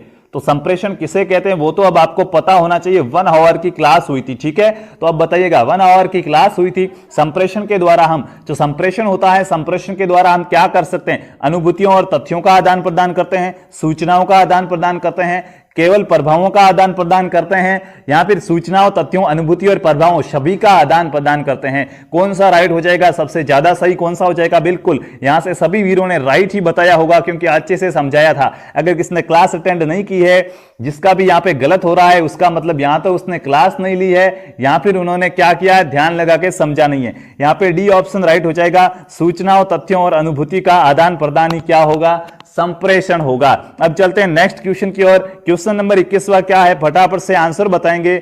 यदि विद्यालय में शिक्षण सहायक सामग्री का अभाव है, आपके विद्यालय के अंदर बोर्ड नहीं है, चौक नहीं है, तो आप क्या करेंगे? आप बिना बोर्ड और चौक के ही पढ़ाना शुरू कर देंगे, या फिर कोई परवाह नहीं, भले ही बोर्ड नहीं है, या फिर स्वनिर्मित सहायक सामग्री। देखिएगा यहां से ये टॉपिक मैंने आपको पढ़ाया हुआ है कि अगर संसाधनों की कमी है तो स्वनिर्मित संसाधन बनाओ, खुद बोर्ड बना दो, एक अच्छा सा चौक ले लो और पढ़ाना शुरू कर दो, ठीक है। या फिर उच्च अधिकारियों से शिकायत करेंगे कि हमारे विद्यालय में बोर्ड नहीं है। भाई शिकायत करने से कोई फायदा नहीं है, खुद को बनाना पड़ेगा। तो यहां से जिस भी मेरे भाई बहन ने सी आंसर बताया है, सी वाले राइट हो जाएंगे। स्वनिर्मित सहायक सामग्री का प्रयोग करेंगे, खुद बोर्ड बनाएंगे, ठीक है। अब चलते हैं नेक्स्ट क्वेश्चन की ओर। क्वेश्चन नंबर 22वां नंबर क्या कह रहा है आपसे? आप किस स्तर की योग्यता के विद्यार्थियों को पढ़ाना पसंद करेंगे? एक विद्यार्थी है वो कैसा पढ़ता है, आप किस तरह के विद्यार्थियों को पढ़ाना पसंद करेंगे?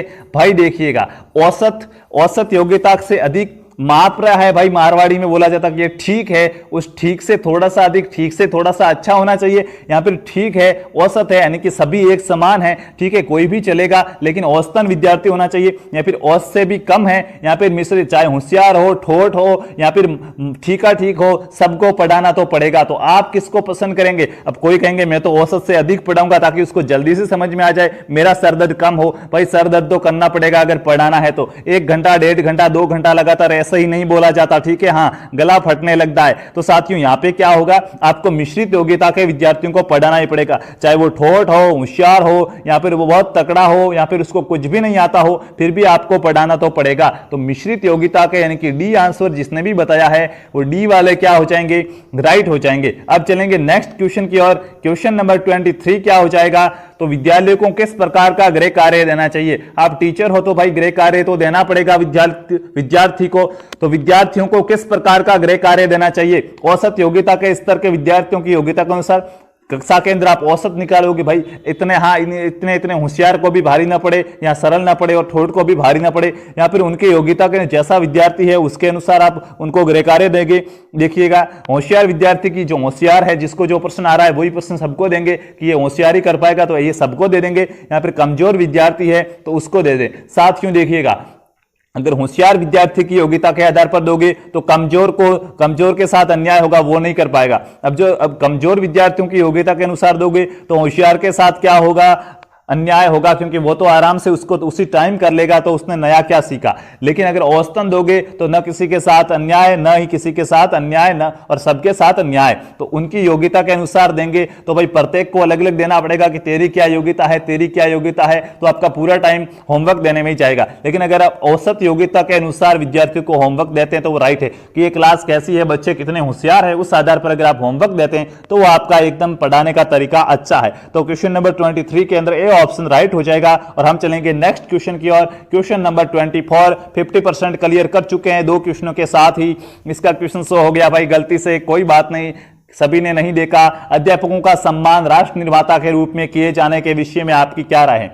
साथियों, अध्यापकों को क्या कहा जाता है, राष्ट्र निर्माता, कि राष्ट्र का निर्माण करते हैं। छोटे छोटे बच्चों को, मैंने कहा था ना, नन्हे मुन्ने राई को देश का सिपाही बनाते, ठीक है। छोटे छोटे बच्चों को विकास करते हैं, उनको सामाजिक रूप में एक आदर्श बनाते हैं, सामाजिक रूप से परिपक्व बनाने में उनकी पूरी सहायता करते हैं, तो उनको राष्ट्र निर्माता कहा जाता है। आपकी क्या राय कि ये सिर्फ कहा ही जाता है, बाकी कुछ नहीं है, या फिर ये उनको सम्मान देने के लिए कहा जाता है, या फिर उनको मोटिवेट करने के लिए कहा जाता है, या फिर ये सिर्फ एक दिखावा है और कुछ नहीं है। बताइएगा भाई, बताइएगा। हाँ, मेरा एक वीडियो भी आया था 21 जून को। 21 जून का योग एक दिखावा है। 21 जून का योग है वो क्या है, दिखावा है। आप जाएंगे वीडियो के सेक्शन में तो आपको मिल जाएगा। साथियों, 21 जून के अंतर्राष्ट्रीय योग दिवस था, तो क्या करते हैं, सिर्फ एक दिन योग करते हैं। योग दिवस है तो योग करते हैं, बाकी दिन योग नहीं करते। तो भाई योग दिवस के दिन ऐसा आपसे क्या मिल गया कि आप योग करो, मत करो। योग दिवस के दिन भी अगर योग करना है तो डेली करो, नहीं तो मत करो, ठीक है। तो ऐसा तो नहीं है क्या, शिक्षक के अंदर भी आपको आपकी सोच को अच्छे से कीजिएगा और इसको सोचिएगा। साथियों, एक उनको सम्मान दिया जाता है, ठीक है। हाँ, देखिए अब यहां पे आप कुछ लोग कहेंगे दिखावा है, तो क्या कहेंगे, दिखावा वाले कौन कहेंगे, शिक्षक ही कहेंगे। और मैंने कहा था शिक्षक ही शिक्षक का शत्रु है। शिक्षक की अगर मान सम्मान और प्रतिष्ठा कम होती है तो वो शिक्षक के कारण ही हो रही है, ठीक है। तो ये तो जिसने पूरी क्लासेज अटेंड की होगी उनको तो सब कुछ बातें पता होगी, तो उन्होंने तो राइट ही बताया होगा। सब तरह से सोचना है, 6 क्लासों को भी मिक्स कीजिएगा और फिर सोचिएगा, तभी आपका आंसर राइट होगा। और अगर भाई 6 क्लासेस नहीं देखी तो यहाँ क्या कर रहे हो, कुछ नहीं मिलने वाला है। यहाँ आपको लाडू पेड़े मेवे नहीं मिलने वाले। पहले उन क्लासेज को देखो, वहां से सीखो, फिर आंसर बताओ। ये आपका टेस्ट है। यहां से जिसने भी बी बताया था, ये उनको सम्मान देने के लिए राष्ट्र निर्माता कहा जाता है, ये उनका एक सम्मान है, तो वो राइट हो जाएंगे। और हम चलते हैं नेक्स्ट क्वेश्चन नंबर 25। 50% क्वेश्चन हमारे हो चुके हैं और अभी हम कर देंगे बाकी वाले भी। शिक्षा में पिछड़े विद्यार्थी के साथ आप क्या व्यवहार करेंगे। एक बच्चा है जो शिक्षा के अंदर पिछड़ा हुआ है, उसको ज्यादा कुछ नॉलेज नहीं है, तो आप उनके साथ कैसा व्यवहार करेंगे वो बताइएगा। उसे औपचारात्मक शिक्षण देंगे, उसे पढ़ाएंगे कि भाई वो पिछड़े हुए विद्यार्थी में ना कर थोड़ा कुछ सीख ले, समझ ले, या फिर उसके माता पिता को कह देंगे कि आपका बच्चा ठोट है, बस आप जानो, आपका काम जाने। यहाँ पर ऊंचे निचली, जैसे वो 4th क्लास के अंदर पढ़ रहा है और उसको कुछ नहीं आता था, आप उसको 3rd क्लास के अंदर भेजोगे, निचली क्लास में भेज दोगे। यहाँ पर उसे सुधार करने का कहोगे कि भाई कल पढ़ के आना। क्या करोगे, एक अच्छा शिक्षक क्या करेगा, उसको उपचारात्मक शिक्षण देगा। बिल्कुल, उसको उपचारात्मक शिक्षण देगा ताकि वो सीख सके और औसतन विद्यार्थियों के अंदर शामिल हो सके, ठीक है। तो यहां से जिसने भी ए आंसर बताया है, ए वाले क्या हो जाएंगे, राइट हो जाएंगे। Question number 26। एक शिक्षक अपने छात्रों से मधुर संबंध किस प्रकार स्थापित कर सकता है। हमने पढ़ा था अंतर्वैयक्तिक संबंध, जो हमारी लास्ट क्लास थी शिक्षण अभिरुचि की, 6ठा टॉपिक पढ़ा था हमने अंतर्वैयक्तिक संबंध, जिसमें मैंने बताया था कि शिक्षक के संबंध मधुर और विश्वसनीय होने चाहिए। तो अगर छात्रों से संबंध किस किस से होने चाहिए वो भी पढ़ा था, तो वहां पे छात्रों से भी होना चाहिए। किस प्रकार होना चाहिए, किस प्रकार स्थापित कर सकते हैं वो भी मैंने समझाया था। इनकी क्लास में से क्वेश्चन आया हुआ है, तो बताइए भाई किस प्रकार से कर पाएंगे। शिक्षक है, उसको छात्रों के साथ मधुर संबंध बनाने, तो वो किस प्रकार बना पाएगा, हंसी मजाक करके, उनसे दूर रह के, उनकी समस्या और कठिनाइयों का निदान करके, या फिर छात्रों को अपना दोस्त बना देगा, फ्रेंड, तो उनके अच्छे संबंध बन जाएंगे। क्या हो जाएगा, आपकी सोच यहाँ पे सही कौन सी है, बिल्कुल सी वालों की सोच बिल्कुल सही है। उनकी जो भी समस्या है, जो भी कठिनाई है, उनका आप सॉल्यूशन दो, उनको अच्छे से पढ़ाओ, मोटिवेट रखो, हाँ, तो आपके उनसे बीच अच्छे और मधुर संबंध स्थापित होंगे। तो यहां से सी आंसर वाले भाई मेरे राइट हो जाएंगे। और हम चलेंगे नेक्स्ट क्वेश्चन की ओर। Question number 27। आपकी कक्षा में कुछ मंद बुद्धि छात्र है जिनको दिमाग तेज नहीं है, भाई धीरे धीरे दिमाग काम करता है। हाँ, अपनी कक्षा में भी होंगे भाई कुछ जो टाइम पे क्लास अटेंड नहीं करते हैं, तो मंद यानी धीमा होता है, जिनका काम धीमा है, क्लास होती है तब नहीं आते हैं, कहते हैं sorry sir I am late, लेकिन कोई बात नहीं, फिर भी अपनी गलती सुधार दिया, आ गए हैं तो कोई बात नहीं, मंद बुद्धि नहीं कहलाएंगे भाई, आ तो गए हैं कम से कम। तो आपकी कक्षा के अंदर कुछ मंद बुद्धि छात्र है, तो आप उनके साथ कैसा व्यवहार करेंगे, उनकी विशेष सहायता करेंगे कि भाई वो मंद बुद्धि में ना है, उनकी सहायता करेंगे, उनको कुछ सिखाएंगे या फिर मरने देंगे कि भले ही जाए, हमें कुछ नहीं मतलब, उनको अपमानित करेंगे या फिर अन्य अध्यापकों की सहायता के लिए कहेंगे कि भाई मेरे से कुछ नहीं हो रहा, आप संभालो इसको, क्या करेंगे? बिल्कुल एक अच्छा शिक्षक होगा साथियों, वो क्या करेगा? उनकी विशेष सहायता करेगा, उनको सिखाएगा कि ये करो, ये ना करो, ऐसे करो, ताकि वो मंदबुद्धि में ना आके एक अच्छा, होशियार और विकसित बालक बन सके। तो यहां से ए ऑप्शन जिसने भी बताया, जिनके भी सही हो रहे मतलब वो शिक्षक बन सकते हैं, उनके अंदर शिक्षक के सभी गुण हैं। अब कोई कह रहा मैं अपमानित करूंगा तो वो शिक्षक के लायक ही नहीं है, क्योंकि वो अपमानित कर रहा है। ठीक है, तो यहां पे आपकी शिक्षण अभिरुचि से आपके पढ़ाने का तरीका विकसित होगा, एक कौशल विकसित होगा, जिससे बच्चों को आप पढ़ाओगे तो बच्चे संतुष्ट रहेंगे, खुश रहेंगे, आपका पढ़ाया हुआ उनको समझ में आएगा।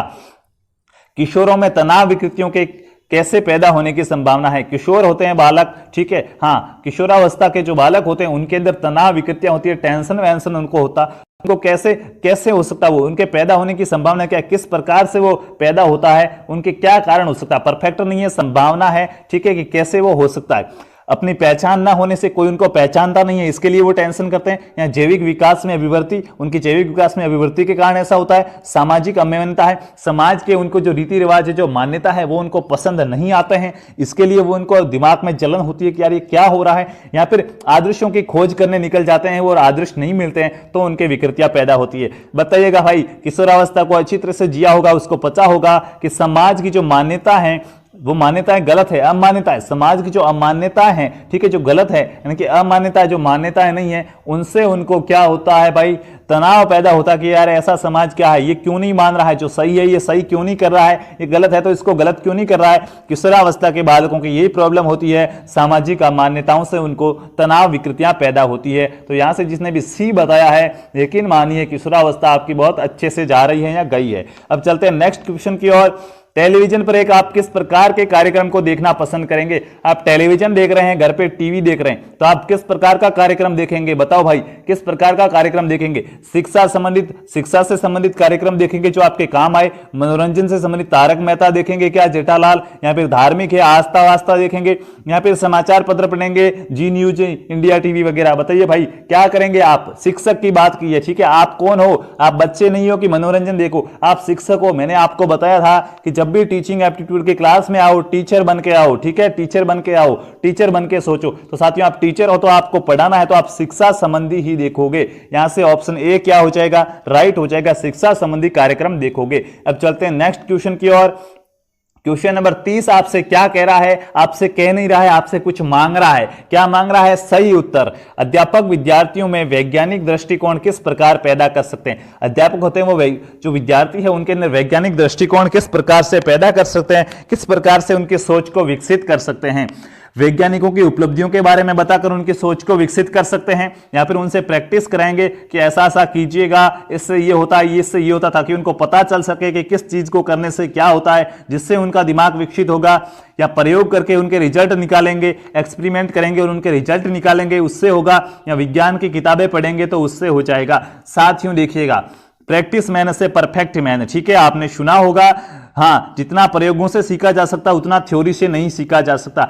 आपको एक समझाएंगे कि ऐसे ऐसे करेंगे तो ऐसे होगा, आप प्रैक्टिस करोगे, आपको पता चलेगा 5 और 2 को जोड़ता हूं तो 7 होता है। और एक डायरेक्ट कह दिया कि 5 और 2 को जोड़ेंगे तो 7 होता था, आप रटोगे 5 2 7, लेकिन आपको पता है 5 और 2 को ऐसे जोड़ा तब 7 हुआ, तो ये आपके लिए काम ज्यादा आएगा, क्योंकि यहाँ पे आपने प्रैक्टिस की है। और मैं कह रहा हूं, अगर आपको शिक्षण अभिरूपी मजबूत करनी है, 140 प्लस का आंकड़ा लाना ही है, तो आपको प्रैक्टिस करनी होगी, ज्यादा से ज्यादा क्वेश्चनों को सॉल्व करना होगा, उनको समझना होगा। तो मैं आपके लिए एक्सप्रेस इसीलिए चला रहा हूं ताकि आपकी प्रैक्टिस मजबूत हो सके। डेली 50 क्वेश्चन, ठीक है, घंटे 1.5 घंटे की क्लास होगी। इससे अगर पिछली वाली जो आगे अब जो क्लासेज होने वाली है वो प्रभावित होगी, थोड़ा बहुत समय उनका आगे पीछे होगा तो आपको बता दिया जाएगा, लेकिन हम छोड़ेंगे नहीं कुछ, क्योंकि छोड़ना हमारी फितरत में नहीं है, पूरा पूरा कंप्लीट करेंगे। तो यहां से क्वेश्चन नंबर 30 के अंदर जिसने भी बी बताया है, प्रैक्टिस करवाएंगे। क्या करेंगे? उनको प्रैक्टिस करवाएंगे कि ऐसे ऐसे होता है। और मैं भी आपको प्रैक्टिस करने की सलाह देता हूं कि ज्यादा से ज्यादा क्वेश्चनों को प्रैक्टिस कीजिएगा, आपकी बुक्स है वगैरह है उनमें से, ठीक है। नेक्स्ट क्वेश्चन आपको स्क्रीन पे शो हो रहा होगा, क्या कह रहे हैं क्या कह रहे हैं बताइएगा भाई। निम्नलिखित में से कौन सा प्रश्न एक अच्छा प्रश्न नहीं है, बोलिएगा एक ऐसा कौन सा प्रश्न है जो अच्छा प्रश्न नहीं है। मैं आपको पढ़ा रहा हूं और आप अगर कोई मेरे से प्रश्न पूछो तो वो कौन सा ऐसा प्रश्न होगा जो गलत प्रश्न होगा, जो अच्छा नहीं है, आपको नहीं पूछना चाहिए था, उससे आपका क्या लेना देना। देखिएगा साथियों, ब्लैक बोर्ड का आकार क्या है आप मुझसे ये पूछो, या आप पूछो कि ब्लैक बोर्ड आयताकार है या नहीं है, या फिर आप पूछो क्या ब्लैक बोर्ड पर आयत बना सकते हो ये पूछो, या ब्लैक बोर्ड के आकार के विषय में आप कुछ पूछो। इनमें से राइट कौन सा हो जाएगा। हमारे यहाँ पे व्हाइट बोर्ड है, ब्लैक बोर्ड नहीं है।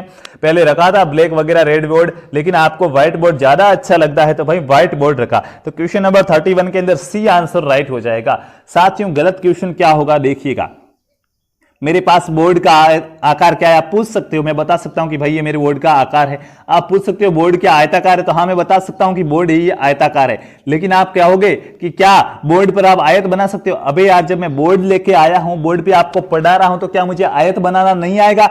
ये बना लिया मैंने आयत, क्या फिर मेरे को आयत बनाना नहीं आएगा। तो आपको क्या आयत आप बना सकते हो। तो ये क्वेश्चन है, ये क्वेश्चन बिल्कुल गलत है। ऐसा क्वेश्चन आपको नहीं पूछना चाहिए, ये क्वेश्चन अलग नहीं अच्छा नहीं है। अगर कोई टीचर है वो चौक लेके आपकी क्लास के अंदर पढ़ाने आ रहा है और आप उससे पूछो सर क्या आपको पढ़ाना आता है, तो ये बिल्कुल गलत है भाई, ऐसा प्रश्न नहीं हो सकता। तो यहां से जिसने भी सी बताया है वो बहुत ही समझदार है, उनको ये बातें समझ में आ रही है। अब चलते हैं 32 नंबर क्वेश्चन की ओर। क्या हो जाएगा 32वां क्वेश्चन। आपका बालक संवेगों पर शीघ्र ही नियंत्रण खो बैठता है। आपका बालक है कोई, क्या करता है, संवेगों पर जो नियंत्रण होता है, वो उनके दिमाग के अंदर जो भी भावनाएं होती है उन भावनाओं पर से वो कंट्रोल खो बैठता है। तो आप क्या करेंगे, उसको सही व्यवहार का बोध कैसे कराएंगे, उसको सही व्यवहार सिखाना है तो कैसे सिखाएंगे। आप उसको कह देंगे कि भाई तुम जो कर रहा है वो गलत कर रहा है, या फिर आप विभिन्न गतिविधियों द्वारा उनके संवेगों पर नियंत्रण करने का प्रयास करेंगे। जो जो संभव हो सकेगा उन सब चीजों से आप उसके संवेगों पर नियंत्रण करने का प्रयास करेंगे, या फिर उसको आक्रामक होने पर दंड देंगे। जब भी आप वो बदमाशी वगैरह करता था आप उसको चाटा चिपका देंगे, या फिर आक्रामक होने की स्थिति उत्पन्न ही नहीं होने देंगे, जड़ से खत्म कर देंगे। ऐसा कुछ होगा ही नहीं, ऐसा कुछ हम करेंगे तक नहीं कि जिससे आक्रामक उत्पत्ति पैदा हो जाए। तो कौन सा राइट हो जाएगा, बिल्कुल यहाँ पे बी ऑप्शन राइट हो जाएगा। साथियों पैदा तो हो सकती है भाई, उसके डर के तो नहीं रह सकते ना। अगर आप उससे डर से रहोगे तो वो आपको और डराएगा, ठीक है, तो ये तो संभव ही नहीं है। लेकिन आप ये जरूर कर सकते हैं, क्या विभिन्न प्रकार की ऐसी गतिविधियां करो जिनके द्वारा वो संवेगों पर कंट्रोल करना सीख जाए, संवेगों पर कंट्रोल कर सके। तो यहां से जिस भी मेरे भाई बहन ने, राजस्थानी शूरवीर ने, राजस्थानी धराके लाल ने बी आंसर बताया है वो बिल्कुल राइट हो जाएगा। यहां से क्वेश्चन नंबर 32 के अंदर बी आंसर आएगा। अब चलते हैं नेक्स्ट क्वेश्चन की ओर। शिक्षण का अर्थ है, साथियों शिक्षण का अर्थ क्या होता है, पढ़ा रहे हैं आपको, ये पढ़ा रहे हैं इसका मतलब क्या है, पढ़ाने का अर्थ क्या होता है बताओ भाई। अनुदेशन करना, निर्देश देना, व्याख्यान देना, लेक्चर देना, या फिर अधिगम हेतु मदद करना। आपके समझने की जो क्षमता है उस क्षमता के अंदर आपकी हेल्प करना। क्या हो जाएगा, बिल्कुल यहां से जो समझदार होगा, जिसके समझने की क्षमता विकसित हो चुकी होती, वो तो समझने की क्षमता ही बताएगा। मैं आपको यहाँ पे कोई अनुदेशन नहीं दे रहा हूं, निर्देश नहीं दे रहा हूं कि ऐसा करो वैसा करो, हाँ दे तो रहा हूं, लेकिन ये शिक्षण का मेरे पढ़ाने का मतलब यही नहीं हुआ कि आपको बताऊं ऐसा करो ऐसा करो। लेक्चर देना मेरे पढ़ाने का मतलब नहीं है। तो मैं बोल जाता कि राम थे, राम के पिता का नाम दशरथ था, दशरथ की 3 रानियां थी, ऐसे बोलता जाऊं लेक्चर मेरा खत्म हो जाएगा। नहीं भाई, अधिगम में मदद करना है। आपको जो जो चीजें समझ में नहीं आ रही है, या जो चीजें आपने नहीं पढ़ी है या फिर पढ़ रहे हो, तो उनको और भी अच्छे तरीके से कैसे समझा जा सके उसके अंदर हेल्प करना एक शिक्षक का काम होता है, ताकि बच्चों को अच्छे से समझ में आ सके। तो अधिगम हेतु मदद करना राइट हो जाएगा। यहां से जिस भी भाई भाई ने डी आंसर बताया है, ऑप्शन नंबर डी वाले राइट हो जाएंगे। अब चलेंगे नेक्स्ट क्वेश्चन की ओर। क्वेश्चन नंबर 34 क्या कह रहा है हमारा, अध्ययन में लचीलापन का एक प्रमुख, अध्यापन में लचीलापन एक प्रमुख कारण है। साथियों अध्यापन है, अध्ययन अध्यापन नहीं, अध्ययन पढ़ना है, अपन पढ़ रहे हैं, उस पढ़ने में एक लचीलापन होता है, वो उसका प्रमुख कारण क्या, लचीलापन एक प्रमुख कारण है। अध्ययन के अंदर अगर हम लचीलापन कर रहे हैं तो उसका कारण क्या हो सकता है। औपचारिक विद्यालय व्यवस्था का, विद्यालय की व्यवस्था अच्छी नहीं है, उसके लिए हम ऐसा कर रहे हैं। या औपचारिकेतर शिक्षा का शिक्षा अच्छी नहीं है, हमें वो पढ़ रहे हैं जो वो समझ में नहीं आ रहा है, उसके लिए हम ऐसा कर रहे हैं। या फिर पाठ्य पुस्तक अच्छी नहीं है इसलिए हम ऐसा कर रहे हैं। या फिर अनौपचारिक शिक्षा का, वो शिक्षा हमारे काम की नहीं है, अनौपचारिक है जो हमें विकसित करती है, हमें और भी अच्छा आगे ले जाती है, जिससे हमें उसके अंदर आनंद आ रहा है, लचीलापन हो रहा है। तो भाई बताइएगा इसका प्रमुख लक्षण है वो कौन सा हो जाएगा। बिल्कुल यहां से आपको समझ में थोड़ा मुश्किल से आया होगा, लेकिन एक बार मैं डायरेक्ट आंसर बता देता हूं। डी आंसर जिसने भी बताया वो राइट हो जाएगा। अगर समझ में नहीं आया तो ले लीजिएगा स्क्रीनशॉट, घर पे शाम को सोने से पहले एक बार इसको जरा सोचिएगा कि इसका क्या राइट आंसर होना चाहिए। ठीक है, एक एक वर्ड का आंसर निकालिएगा, आपको आराम से ये चीजें समझ में आ जाएगी। तो डी आंसर आंसर बताने वाले सभी भाई राइट हो जाएंगे। अब चलते हैं नेक्स्ट क्वेश्चन की ओर। किसी कार्य के करने के प्रति निष्ठा का उद्देश्य होता है। कोई कार्य कर रहे हैं, उस कार्य के अंदर हमारी रुचि है, निष्ठा है, पूरे हम तन मन और धन के साथ समर्पित होकर वो कार्य कर रहे हैं, तो उसके पीछे क्या टारगेट होगा, क्या उद्देश्य होगा। संज्ञानात्मक स्तर हमारे ज्ञान के अंदर और भी जो हमारा कौशल वगैरह है उन सब में वृद्धि करना। भावात्मक स्तर हमारा भाव है, हमारा दिल उससे लग गया है कि मुझे ये काम करना बहुत ही पसंद है, ये काम किए बिना मैं नहीं रह सकता, इसलिए हमारी उस काम के अंदर रुचि बढ़ गई है और निष्ठा बढ़ गई है। या फिर कौशल, हमें वो काम आता है इसलिए हम करते हैं, या फिर हम अध्यात्मक स्तर के लिए वो काम करना चाहते हैं। बताइए भाई किस काम के लिए करना चाहते हैं। मैं अगर आपको यहाँ पे पढ़ा रहा हूं तो यूं तो यानी कि मेरे को पढ़ाना आ रहा है, मैं पढ़ा रहा हूं, नहीं भाई, बहुत से लोगों को पढ़ाना आता है, नहीं पढ़ाते हैं। मैंने ट्यूशन कराया था, लगभग करा दिया था कि कोई बंदा है वो ट्रेनिंग कर लेता फिर भी वो पुलिस की नौकरी में जाना पसंद करता है, क्यों? तो आपने कहा था उसकी रुचि नहीं है अध्यापन में। उसी प्रकार रुचि होना जरूरी है, और रुचि है तो मतलब क्या है, वो उस काम से प्रेम करता है, वो काम उसको अच्छा लगता है, उसकी भावनाएं उनके साथ जुड़ी हुई है। तो बी आंसर बिल्कुल राइट हो जाएगा, 35वें का बी राइट हो जाएगा। भावात्मक स्तर उसका उद्देश्य होता है जिसके लिए वो उसके प्रति पूरी लगन और निष्ठा के साथ काम करता है। क्वेश्चन नंबर 36 की ओर बढ़ते हैं। हाँ, अब हम मंजिल के बहुत ही करीब पहुंच चुके हैं, मंजिल की ओर बढ़ते कदम, ठीक है। हाँ, हर मिनट हर सेकंड हमारे कदम है वो मंजिल की ओर बढ़ते जा रहे हैं, और यकीन मानिएगा इसी प्रकार अपने कदमों को बढ़ाते रहिएगा, एक दिन मंजिल जरूर मिलेगी, ठीक है। अगला प्रश्न दिया हुआ है साथियों, एक अध्यापक के समक्ष सर्वाधिक महत्वपूर्ण चुनौती है।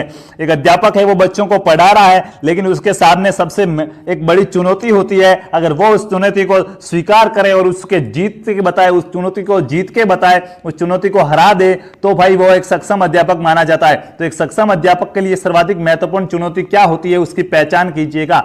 शिक्षण प्रक्रिया को रुचिकर बनाना, जो पढ़ा रहे हैं वो अच्छे से बच्चों की उसके अंदर रुचि लगे और उनको अच्छे से समझ में आ सके, या अच्छी मूल्यांकन पद्धति प्रस्तुत करना, नंबर अच्छे देना, गृह कार्य देना, या कक्षा प्रबंध को अच्छी तरह से करना, कक्षा के अंदर कोई आवाज वगैरह नहीं करे। साथियों, एक सक्षम अध्यापक बनना है तो आपको क्या आवश्यकता है। साथियों, एक बड़ी चुनौती होती है अध्यापकों के सामने, सभी के सामने जो अध्यापक है कि शिक्षण प्रक्रिया है उसको रुचिकर बनाना। जो भी चीजें पढ़ा रहे हैं उनको बहुत ही सरल भाषा के अंदर पढ़ाएं और ऐसा पढ़ाएं कि सामने वाला बोले बिल्कुल सर जी समझ में आ रहा है। और यह काम करना बहुत ही कठिन होता है।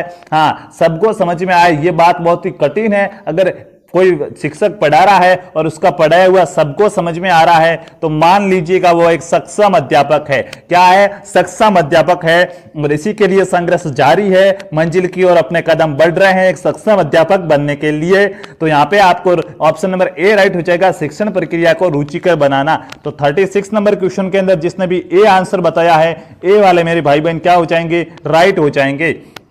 अब चलते हैं क्वेश्चन नंबर 37 की ओर। तो क्या है? आपके दृष्टिकोण में वर्तमान शिक्षा व्यवस्था का निम्नलिखित में से कौन सा दोष है वो पीड़ादायक है? साथियों, जो वर्तमान में हमारी शिक्षण व्यवस्था है, जो शिक्षा व्यवस्था है, उसका ऐसा कौन सा दोष है जो आपको सबसे ज्यादा चोट पहुंचाता है, आपको पीड़ा देता है? शिक्षकों के व्यावसायिक निष्ठा की कमी, शिक्षकों के पढ़ाने के अंदर रुचि कम है, वो आलसी है, बालकों के जीवन मूल्य के विकास का अभाव, बालकों के जीवन मूल्य का जो विकास है उस पर ध्यान कम दिया जाता है, बल्कि किताबों के अंदर जो छपा हुआ है उसको ज्यादा पढ़ाया जाता है, बालकों के विकास पर ध्यान कम दिया जाता है, या बालक की क्षमता की उपेक्षा की जाती है कि तुझसे कुछ नहीं होगा, या पाठ्यक्रम है वो अच्छा नहीं है, उसके अंदर बच्चों की रुचि नहीं होती है। कौन सा ऐसा गुण है, कौन सा दोष है, सॉरी गुण नहीं दोष है, जो आपको सर्वाधिक दुखी देता है, दुख प्रदान करता है? साथियों देखिएगा, यहां से आपके सोचने का नजरिया अच्छा होना चाहिए कि जो हमारी वर्तमान शिक्षा प्रणाली है ये केवल किताबों पर आधारित रह गई है। अब विद्यालय के अंदर संस्कार नहीं सिखाए जाते। हाँ, होते हैं बहुत अच्छे विद्यालय हैं जहां पे सब कुछ सिखाया जाता है, बच्चे का पूर्ण रूप से विकास किया जाता है, लेकिन ज्यादातर अब नहीं भाई, ठीक है। बालक के जो जीवन मूल्य का विकास है वो अब अभाव हो गया, उसका वो नहीं सिखाया जाता है। ओनली फॉर उनका काम होता है सिलेबस पूरा कराना। क्या कराना? सिलेबस पूरा कराना। और जो मुझे बहुत ही दुखी करती है यहाँ पे, क्योंकि ये एक गलत बात है, बालक का सामाजिक परिपक्व रूप से होना, सामाजिक रूप से विकसित होना भी आवश्यक है। तो यहां से जिस भी मेरे भाई ने बी आंसर बताया, अपनी पीड़ा एक ही है भाई, अपन सही है, राइट आंसर हो जाएगा ऑप्शन नंबर बी, ठीक है। अब चलते हैं क्वेश्चन नंबर 38 के अंदर। क्या है क्वेश्चन नंबर 38? छात्रों में अध्ययन रुचि बढ़ाने के लिए किसे बढ़ाना चाहना चाहिए? छात्रों के अंदर अध्ययन के प्रति रुचि बढ़ानी है, छात्र पढ़ सके, उनको पढ़ने के अंदर मजा आए, ऐसा करने के लिए आपको क्या करना चाहिए? छात्रों की जो अध्ययन के प्रति रुचि बढ़ाने के लिए आपको क्या करना चाहिए? माता किसे बढ़ाना चाहिए, आपको क्या बढ़ाना चाहिए। माता पिता के शैक्षिक स्तर को, माता पिता को पढ़ाना शुरू कर दो, बच्चा अपने आप पढ़ेगा। या फिर शिक्षण की गुणवत्ता आप पढ़ा रहे हो, उसको और भी अच्छे से पढ़ाओ ताकि वो समझ सके, उसकी रुचि बन सके। या शिक्षण कक्षा के आकर्षण को, कक्षा को आकर्षित बनाओ। या विद्यालय वातावरण पर नियंत्रण है उसको बढ़ाओ ताकि बच्चे को समझ में आ सके। क्या हो जाएगा भाई, जो समझदार व्यक्ति होगा वो बी ऑप्शन राइट बताएगा कि जो आप पढ़ा रहे हो उसको और भी अच्छा पढ़ाने की कोशिश करो, अच्छे तरीके से पढ़ाओ ताकि बच्चे की रुचि अपने आप बढ़ जाएगी। तो यहां से बी ऑप्शन जिसने भी बताया वो बिल्कुल राइट हो जाएंगे। साथियों देखिएगा, यहां पे मैं आपको बता दूं ये क्वेश्चन बहुत ही सरल है। जिस भी मेरे भाई बहन को ये क्वेश्चन हार्ड लग रहे हैं और समझ में नहीं आ रहा है, यकीन मानिए मेरे दोस्त, आप मंजिल से बहुत दूर है। आप मंजिल से बहुत क्या है, दूर है। सबसे पहले आप वो 6 क्लासेस देखिएगा, वापस यहां आइएगा फिर टेस्ट देने के लिए, फिर देखते हैं आप मंजिल के बहुत ही निकट आने वाले हैं। क्वेश्चन नंबर अगला क्या हो जाएगा, क्वेश्चन नंबर 39 है साथियों, बालकों में सामान्य ज्ञान की वृद्धि के लिए शिक्षकों में होनी चाहिए। साथियों बालकों के अंदर जो सामान्य ज्ञान है उसकी वृद्धि करनी है, ठीक है, उनकी जो जनरल अवेयरनेस है, बेसिक सा नॉलेज है, उसके अंदर अगर वृद्धि करनी है तो शिक्षक को क्या करना चाहिए, शिक्षक के अंदर क्या होनी चाहिए, तीव्र इच्छा शक्ति होनी चाहिए कि शिक्षक उनको बचा सके, शिक्षक उनको समझा सके, शिक्षक की इच्छा होनी चाहिए कि वो कुछ न कुछ समाज के बारे में जो सामान्य ज्ञान है, जो हमारे दैनिक जीवन के अंदर उपयोगी है, उनके बारे में बच्चों को बता सके। या उदासीन रहे, कोई प्रभाव नहीं, भाई जो हो रहा है वो होने दो। या फिर शिक्षक के अंदर उत्साह है, वो मोटिवेटेड है तो बताएगा, या फिर अकर्मण्यता है, वो काम वाम कुछ नहीं करेगा और बता देगा। साथियों अगर शिक्षक की इच्छा है, वो तीव्र इच्छा शक्ति है, वो बच्चों को बताना चाहता है, बच्चों को बताने में उसको आनंद मिलता है कि ये नया है, ये पुराना है, या ऐसे हुआ था, ऐसे हो रहा है, सामान्य ज्ञान के बारे में बता रहा है, समाज, विद्यालय वातावरण और भी अन्य चीजों जो हमारे दैनिक जीवन के लिए उपयोगी है उनके बारे में बता रहा है, तो वो एक अच्छा होगा, बच्चों के उससे सामान्य ज्ञान में वृद्धि होगी। लेकिन इसके लिए शिक्षक के पास क्या होनी चाहिए, तीव्र इच्छा शक्ति होनी चाहिए। तो यहां से जिसने भी ए आंसर बताया वो बिल्कुल क्या हो जाएंगे, राइट हो जाएंगे। और बच्चों के पास क्या होनी चाहिए, तो शिक्षक का पूछा है, अगर पूछ लिया जाए बच्चों के पास क्या होना चाहिए, तो तीव्र जिज्ञासा होनी चाहिए, जानने की इच्छा होनी चाहिए, बच्चों के पास जिज्ञासा होनी चाहिए। ठीक है, अब चलते हैं क्वेश्चन नंबर 40। क्वेश्चन नंबर 44 क्या कह रहा है, संतुलित भोजन जिसमें सभी पौष्टिक आहार उपलब्ध हो। भाई ठीक है, बच्चे का मानसिक रूप से, शारीरिक रूप से विकास हो सके। तो छात्रों द्वारा संतुलित भोजन की धारणा को व्यवहारिक रूप से अपनाने के लिए आप क्या उपाय करेंगे।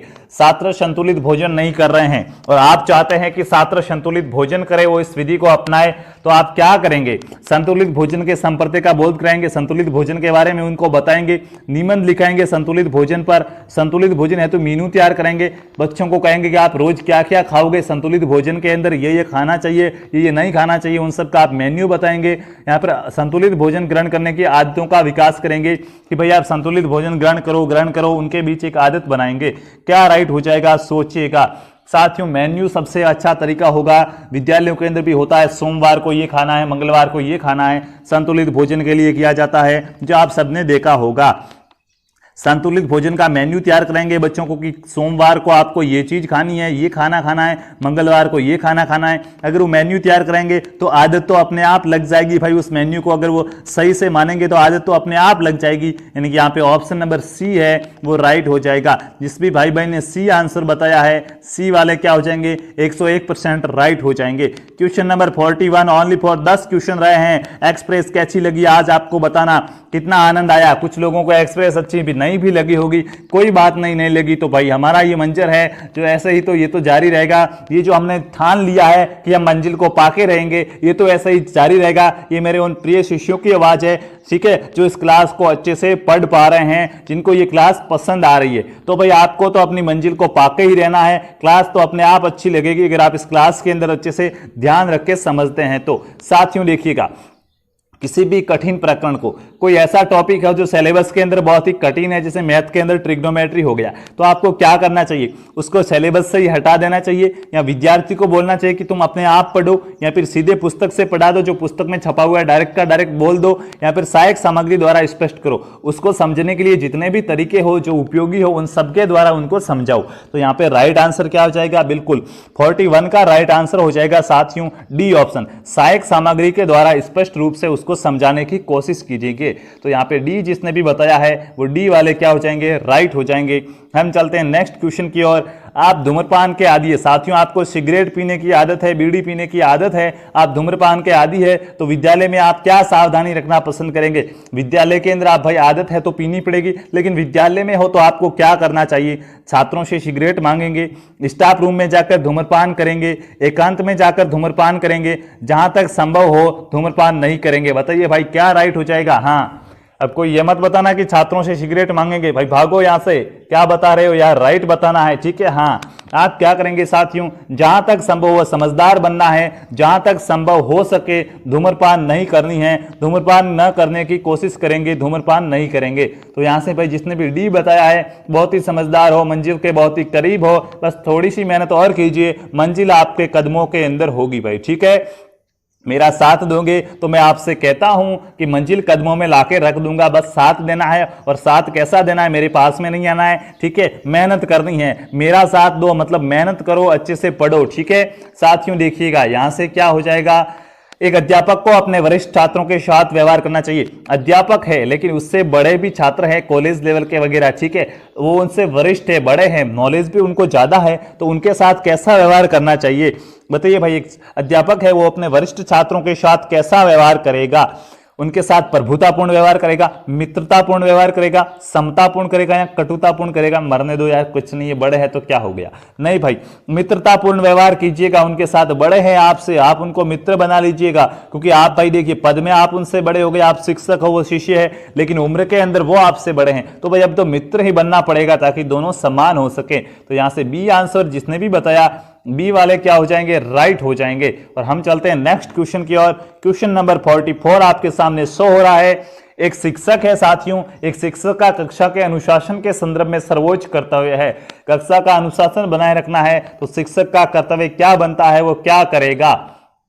अनुशासन की स्थापना करेगा, सर्वोपयोगी वातावरण का निर्माण करेगा, छात्रों शिक्षक प्रबुद्धों को मान्यता देगा कि जैसा टीचर ने कहा वैसा ही होगा, छात्रों की नहीं सुनी जाएगी, या फिर छात्रों में स्व अनुशासन भावना का विकास करेगा कि छात्रों खुद छात्र डिसिप्लिन में कैसे रहे, वो लड़ाई झगड़े नहीं करे, शोर वगैरह नहीं करे, ऐसा कुछ विकास करेगा, वैसी भावनाओं का विकास करेगा। साथियों बिल्कुल राइट है। अगर आप ऐसी भावना का विकास करने में सक्षम हो जाते हैं तो आप बहुत ही महान आदमी हैं, क्योंकि फिर सभी अनुशासन के अंदर रहेंगे तो सबके अंदर भाई अनुशासन का क्या हो जाएगा? स्थापना तो अपने आप हो जाएगी। सभी अनुशासन में रहेंगे तो सबसे प्रिय वातावरण भी बनेगा आपके विद्यालय के अंदर कि सभी अनुशासन में रहेंगे। तो ये तो सी तो गलत था, तीनों ओके राइट थे, लेकिन सबसे ज्यादा राइट कौन सा है? ये है। अगर ये करोगे तो ये दोनों अपने आप हो जाएंगे। तो यहां से डी जिसने भी बताया, डी वाले राइट हो जाएंगे। अब चलते हैं नेक्स्ट क्वेश्चन की ओर। क्या है नेक्स्ट क्वेश्चन? सामाजिकता के गुण के विकास के लिए सशक्त औपचारिक माध्यम है। साथियों ये क्वेश्चन मैंने आपको कराया था, क्विज की थी हमने, सामाजिक परिपक्वता पढ़ा था। सामाजिक परिपक्वता पढ़ने के बाद हमने क्विज की थी। हमारी 6 क्लासों की विशेषता यह है कि 6 क्लासों के अंदर भी हमने टॉपिक को पढ़ा, उसके बाद 5 से 10 प्रश्नों की उसकी क्विज की है ताकि वो क्लियर हो सके। तो उस क्विज के अंदर मैंने बताया था कि यहां पे आपको एक चीज का ध्यान रखना होगा ऐसे प्रश्न में कि शब्द क्या दिया गया है? औपचारिक माध्यम पूछा है। सामाजिकता के गुण के विकास के लिए सशक्त औपचारिक माध्यम कौन सा है? डायरेक्ट माध्यम पूछे तो आपके जो मित्र मंडली हो गए, पास पड़ोसी, आपके माता पिता हो गए, वो हो गए, लेकिन औपचारिक रूप से एक बच्चे का विकास कब होता है? 5 से 6 वर्ष के अंदर। वो कहां पे जाता है? विद्यालय वातावरण के अंदर जाएगा, पर्यावरण में नहीं जाएगा, ठीक है। यहाँ पे टाइपिंग टेक्निकल टीम की आजकल टाइपिंग थोड़ी ज्यादा मिस्टेक आ रही है, मैं बात करूंगा। यहां पे विद्यालय वातावरण होगा, ऑप्शन नंबर ए क्या हो जाएगा? राइट हो जाएगा। क्वेश्चन नंबर 45 में ए राइट होगा। औपचारिक रूप से एक बच्चे का विकास कहां होता है? विद्यालय के अंदर होता है, विद्यालय वातावरण के अंदर होता है, ठीक है। औपचारिक रूप से एक बच्चे का विकास है वो विद्यालय वातावरण के अंदर होता है। अब चलेंगे नेक्स्ट क्वेश्चन की ओर। ओनली फॉर 5 क्वेश्चन रहे हैं, हिम्मत मत हारिएगा, ठीक है। ओनली फॉर 5 क्वेश्चन रहे हैं और हमारे बीच बहुत से लोग हैं जो आपको समय समय पर मोटिवेट भी करते रहते हैं, जैसे हमारे शिवाजी चौधरी हो गए जो आपको समय समय पर मोटिवेशनल कोट के द्वारा मोटिवेट भी करते हैं। तो सामाजिक परिपक्वता में वृद्धि होती है। एक बच्चे की सामाजिक रूप से परिपक्वता में वृद्धि किस आधार पर होगी? उसकी आयु के वृद्धि के साथ साथ जैसे जैसे वो बड़ा होगा वैसे वैसे उसकी सामाजिक रूप से परिपक्व होने की वृद्धि होती रहेगी। आर्थिक उन्नति के साथ साथ उसके पास पैसा आ रहा है तो उसकी उन्नति हो जाएगी, वृद्धि हो जाएगी सामाजिक परिपक्वता में, या फिर उसको सम्मान मिल रहा है, सम्मान में उसकी वृद्धि हो रही है तो वो सामाजिक रूप से भी परिपक्व होता जाएगा। या फिर सामाजिक सांप्रदायिकता के साथ, सामाजिक सांप्रदायिकता की भावना है तो वो सामाजिक रूप से परिपक्व हो जाएगा। क्या नहीं भाई, मैंने कहा था सामाजिक परिपक्वता का मतलब क्या होता है, आप समाज के अंदर अच्छे आदमी हो, समाज आपको मानता है, आप समाज को मानते हो, आप समाज को मान सम्मान देते हो, समाज आपको मान सम्मान देता है, ये सामाजिक परिपक्वता। जाके सामाजिक परिपक्वता की क्लास देखिएगा, समझ में आ जाएगा। तो साथियों सम्मान में वृद्धि होगी, यानी कि समाज उनको सम्मान देगा, मतलब क्या है, वो परिपक्व हो रहे हैं तभी तो सम्मान दे रहा है ना, कुछ आता नहीं है, कुछ आता नहीं है तो कौन देगा सम्मान, तो सम्मान दे रहे हैं मतलब उनकी परिपक्वता हो रही है, उनके परिपक्वता के अंदर क्या हो रही है, वृद्धि हो रही है। ठीक है, ओनली पर 4 क्वेश्चन रहे हैं रिमाइंडर, ओनली पर 4 क्वेश्चन शेष। नेतृत्व का मूलाधार है, नेतृत्व लीडरशिप, आपको लीडर बनना है, 10 लोगों का ग्रुप है, उस ग्रुप का लीडर बनना है, हेड बनना है, तो भाई आपके अंदर क्या होना चाहिए, सामूहिक हित की भावना, आप सभी का हित सोचेंगे तो ही लीडर रह पाएंगे, सेवा करेंगे, प्रशंसा प्राप्त करने की इच्छा, आप कहेंगे कि ये ग्रुप वाले अगर मेरी प्रशंसा करे तो मैं एक अच्छा लीडर हूं, या फिर शक्ति संपन्न प्रबल की इच्छा कि मेरे पास बहुत सारी शक्ति आ जाए, मैं शक्ति संपन्न हो जाऊं, क्या होगा, राइट क्या होगा, नेतृत्व वाला टॉपिक पढ़ा था, पूरी क्लास है नेतृत्व के बाद, नेतृत्व पर, उसमें अगर आपने अच्छे से ध्यान दिया तो यहां पे आपका आंसर गलत नहीं होना चाहिए। क्वेश्चन नंबर 47 में ये हो जाएगा, सामूहिक हित की भावना, आपके समूह के अंदर जितने भी लोग हैं उन सबकी आपको भलाई सोचनी होगी, उन सबकी हित सोचनी होगी, तभी आप अच्छे एक लीडर बन पाएंगे, अच्छे नेता बन पाएंगे। तो यहां से ऑप्शन नंबर ए जिस भी भाई बहन ने बताया वो राइट हो जाएंगे। क्वेश्चन नंबर 48, शिक्षक बनने के लिए आवश्यक है, आपको अगर टीचर बनना है तो आपके पास क्या होना जरूरी है, न्यूनतम शैक्षणिक योग्यता व प्रशिक्षण, आपके पास टीचर बनने के लिए जो आपके लिए न्यूनतम शैक्षणिक योग्यता है कि आप 12वीं की पढ़ाई करके टीचर बन सकते हो, बीएड करके टीचर बन सकते हो, वो होना चाहिए, और प्रशिक्षण, आपके पास ट्रेनिंग होनी चाहिए कि कैसे पढ़ाना है, या फिर केवल आपके पास 12वीं की डिग्री है, जो भी टीचर बनने के लिए जो योग्यता चाहिए वो है तो बन पाएंगे। या फिर जो नेता लोग हैं राजनीति वाले, उनका अगर आपको आशीर्वाद है, पीठ पीछे उनका हाथ है तो आप टीचर बन जाएंगे। या फिर छात्र छात्राओं की सिफारिश है, जो भी आपके प्राइवेट छात्र छात्रा है वो कह रहे हैं इनको शिक्षक बनाओ, वो सिफारिश कर रहे हैं तो आप शिक्षक बन जाएंगे। साथियों सिफारिश के बल पे कुछ नहीं होता है, राजनीतिकों का आशीर्वाद नहीं होना चाहिए, ये गलत बात है, ये भ्रष्टाचार के अंतर्गत आता है। केवल शैक्षणिक योग्यता से भी कुछ नहीं होगा, अगर आपके पास जो शैक्षणिक योग्यता चाहिए न्यूनतम कि भाई इतना तो पढ़ा लिखा होना ही चाहिए टीचर बनने के लिए, वो है, और ट्रेनिंग है, प्रशिक्षण है जो आप करने जा रहे हैं बीएसटीसी के अंदर, ये दो चीजें जो आप अभी प्राप्त करने जा रहे हैं, भाई ये दो चीजें ही तो प्राप्त करनी है, ये दो चीजें प्राप्त कर दो तो आप क्या बनोगे, शिक्षक बन जाओगे। ठीक है, तो ध्यान रखना इन दो चीजों को प्राप्त करने के लिए करनी पड़ेगी मेहनत। तो यहां से जिसने भी ए आंसर बताया वो तो भाई शिक्षक बनने के योग्य हैं, उनको तो पता है कि शिक्षक बनने के लिए क्या क्या होना चाहिए। ओनली फॉर 2 क्वेश्चन रहे हैं, बताइएगा भाई। कक्षा के भीतर शोर मचाते हैं, बच्चे हैं वो शोर मचाते हैं क्योंकि वे कक्षा के अंदर साथियों जो बच्चे होते हैं, छात्र होते हैं, वो क्या करते हैं, हल्ला गुल्ला करते हैं, शोर मचाते हैं। क्यों करते हैं वो ऐसा, क्योंकि वो शिक्षक का निरादर करना चाहते हैं, शिक्षक का आदर नहीं करते, इसलिए वो ऐसा करते हैं। शिक्षक के शिक्षण से संतुष्ट नहीं है, शिक्षक की जो पढ़ाने का तरीका है वो उनको अच्छा नहीं लग रहा है, इसलिए वो बातें कर रहे हैं। शिक्षण की व्यवस्था समुचित नहीं हो पाते, शिक्षण की व्यवस्था है वो उनके दिमाग के अंदर नहीं बैठ पा रही है, वो समझ नहीं पा रहे हैं उस बातों को, इसके लिए वो हल्ला गुल्ला और शोर मचा रहे हैं। या फिर जल्दी घर जाना चाहते हैं, नहीं भाई जल्दी घर जाने के लिए वो हल्ला गुल्ला नहीं करेंगे कि हमें जाने दो। ठीक है, शिक्षण की जो व्यवस्था है, जो वहां पे जो चीजें समझाई जा रही है वो चीजें हैं, वो चीजें वो समझ नहीं पा रहे हैं, इसके लिए वो बातें करते हैं और हल्ला गुल्ला करते हैं। तो यहां से क्या होगा, जरूरी नहीं है कि शिक्षक अच्छा नहीं है इसलिए वो हल्ला गुल्ला करे, शिक्षक हो सकता है शिक्षक एकदम डायमंड हो, अच्छा हो, लेकिन अगर उनको बात समझ में नहीं आ रही तो भाई हल्ला गुल्ला तो कर सकते हैं ना। तो यहाँ पे सी आंसर है वो राइट हो जाएगा। जिस भी भाई ने सी आंसर बताया वो सी राइट हो जाएगा। और आज की हमारी एक्सप्रेस पूर्ण रूप से संपन्न होती है। क्वेश्चन नंबर 50 के साथ हमारी एक्सप्रेस क्या होती है, संपन्न होती है। शिक्षक दिवस मनाने का प्रमुख प्रायोजन क्या है? पहले तो भाइयों ये बताओ कि ये शिक्षक दिवस मनाया कब जाता है, कब मनाया जाता है शिक्षक दिवस? क्या 5 सितंबर को मनाया जाता है? या फिर मैं गलत हूं? मेरे पर भी विश्वास नहीं करना, जो राइट है वो राइट बताओ। शिक्षक दिवस कब मनाया जाता है? डॉक्टर सर्वपल्ली राधाकृष्णन के जन्म दिवस पर। अब भाई हिंट तो मिल गया, तो बताओ आंसर कि शिक्षक दिवस क्यों मनाया जाता है, इसका प्रमुख कारण क्या है, क्या प्रयोजन है इसके पीछे मनाने का? उत्सव मनाना, एक उत्सव मनाने के लिए मनाया जाता है कि हम कुछ उत्सव मनाते हैं। विद्यालय के अंदर छुट्टी मारने के लिए मनाया जाता है, या छात्रों को राधा कृष्ण के बारे में बताने के लिए मनाया जाता है, या फिर डॉक्टर राधा कृष्ण के जीवन दर्शन और उनसे प्रेरणा लेना। डॉक्टर राधा कृष्ण ने अपनी जिंदगी के अंदर क्या किया, उनका कैसा जीवन रहा है, उनके बारे में पढ़ो और उनसे कुछ प्रेरणा लो ताकि आप अपनी जिंदगी के अंदर भी सफल हो पाओ। इसके लिए मनाया जाता है शिक्षक दिवस। तो यहां से बी आंसर है। बी आंसर जिस भी भाई बहन ने बताया है वो साथियों क्या हो जाएंगे, बी वाले राइट हो जाएंगे। शिक्षक दिवस मनाने का प्रयोजन क्या है, डॉक्टर राधा कृष्ण के जीवन के बारे में बताने के लिए। तो ये थी साथियों आज की हमारी एक्सप्रेस। कैसी लगी ये एक्सप्रेस? बुलेट है भाई, ठीक है, अब तो बुलेट है, ठीक है, अच्छी लगी है तो बुलेट है, नहीं तो मेट्रो है भाई, ठीक है। बताइएगा आज की ये एक्सप्रेस आपको कैसी लगी? क्या आप डेली ऐसी क्लास चाहते हैं? यानी चाहते हैं तो कमेंट बॉक्स के अंदर लिखते जाइए। इस लाइव चैट के अंदर नहीं लिखना, ये लाइव चैट है, ये कमेंट बॉक्स नहीं है। वीडियो के नीचे अभी क्लास खत्म होते ही नीचे आपको कमेंट बॉक्स दिखेगा, उस कमेंट बॉक्स के अंदर लिख के जाइएगा कि ये क्लास क्या होनी चाहिए, डेली होनी चाहिए। अगर डेली नहीं होनी चाहिए तो कमेंट मत करना। जो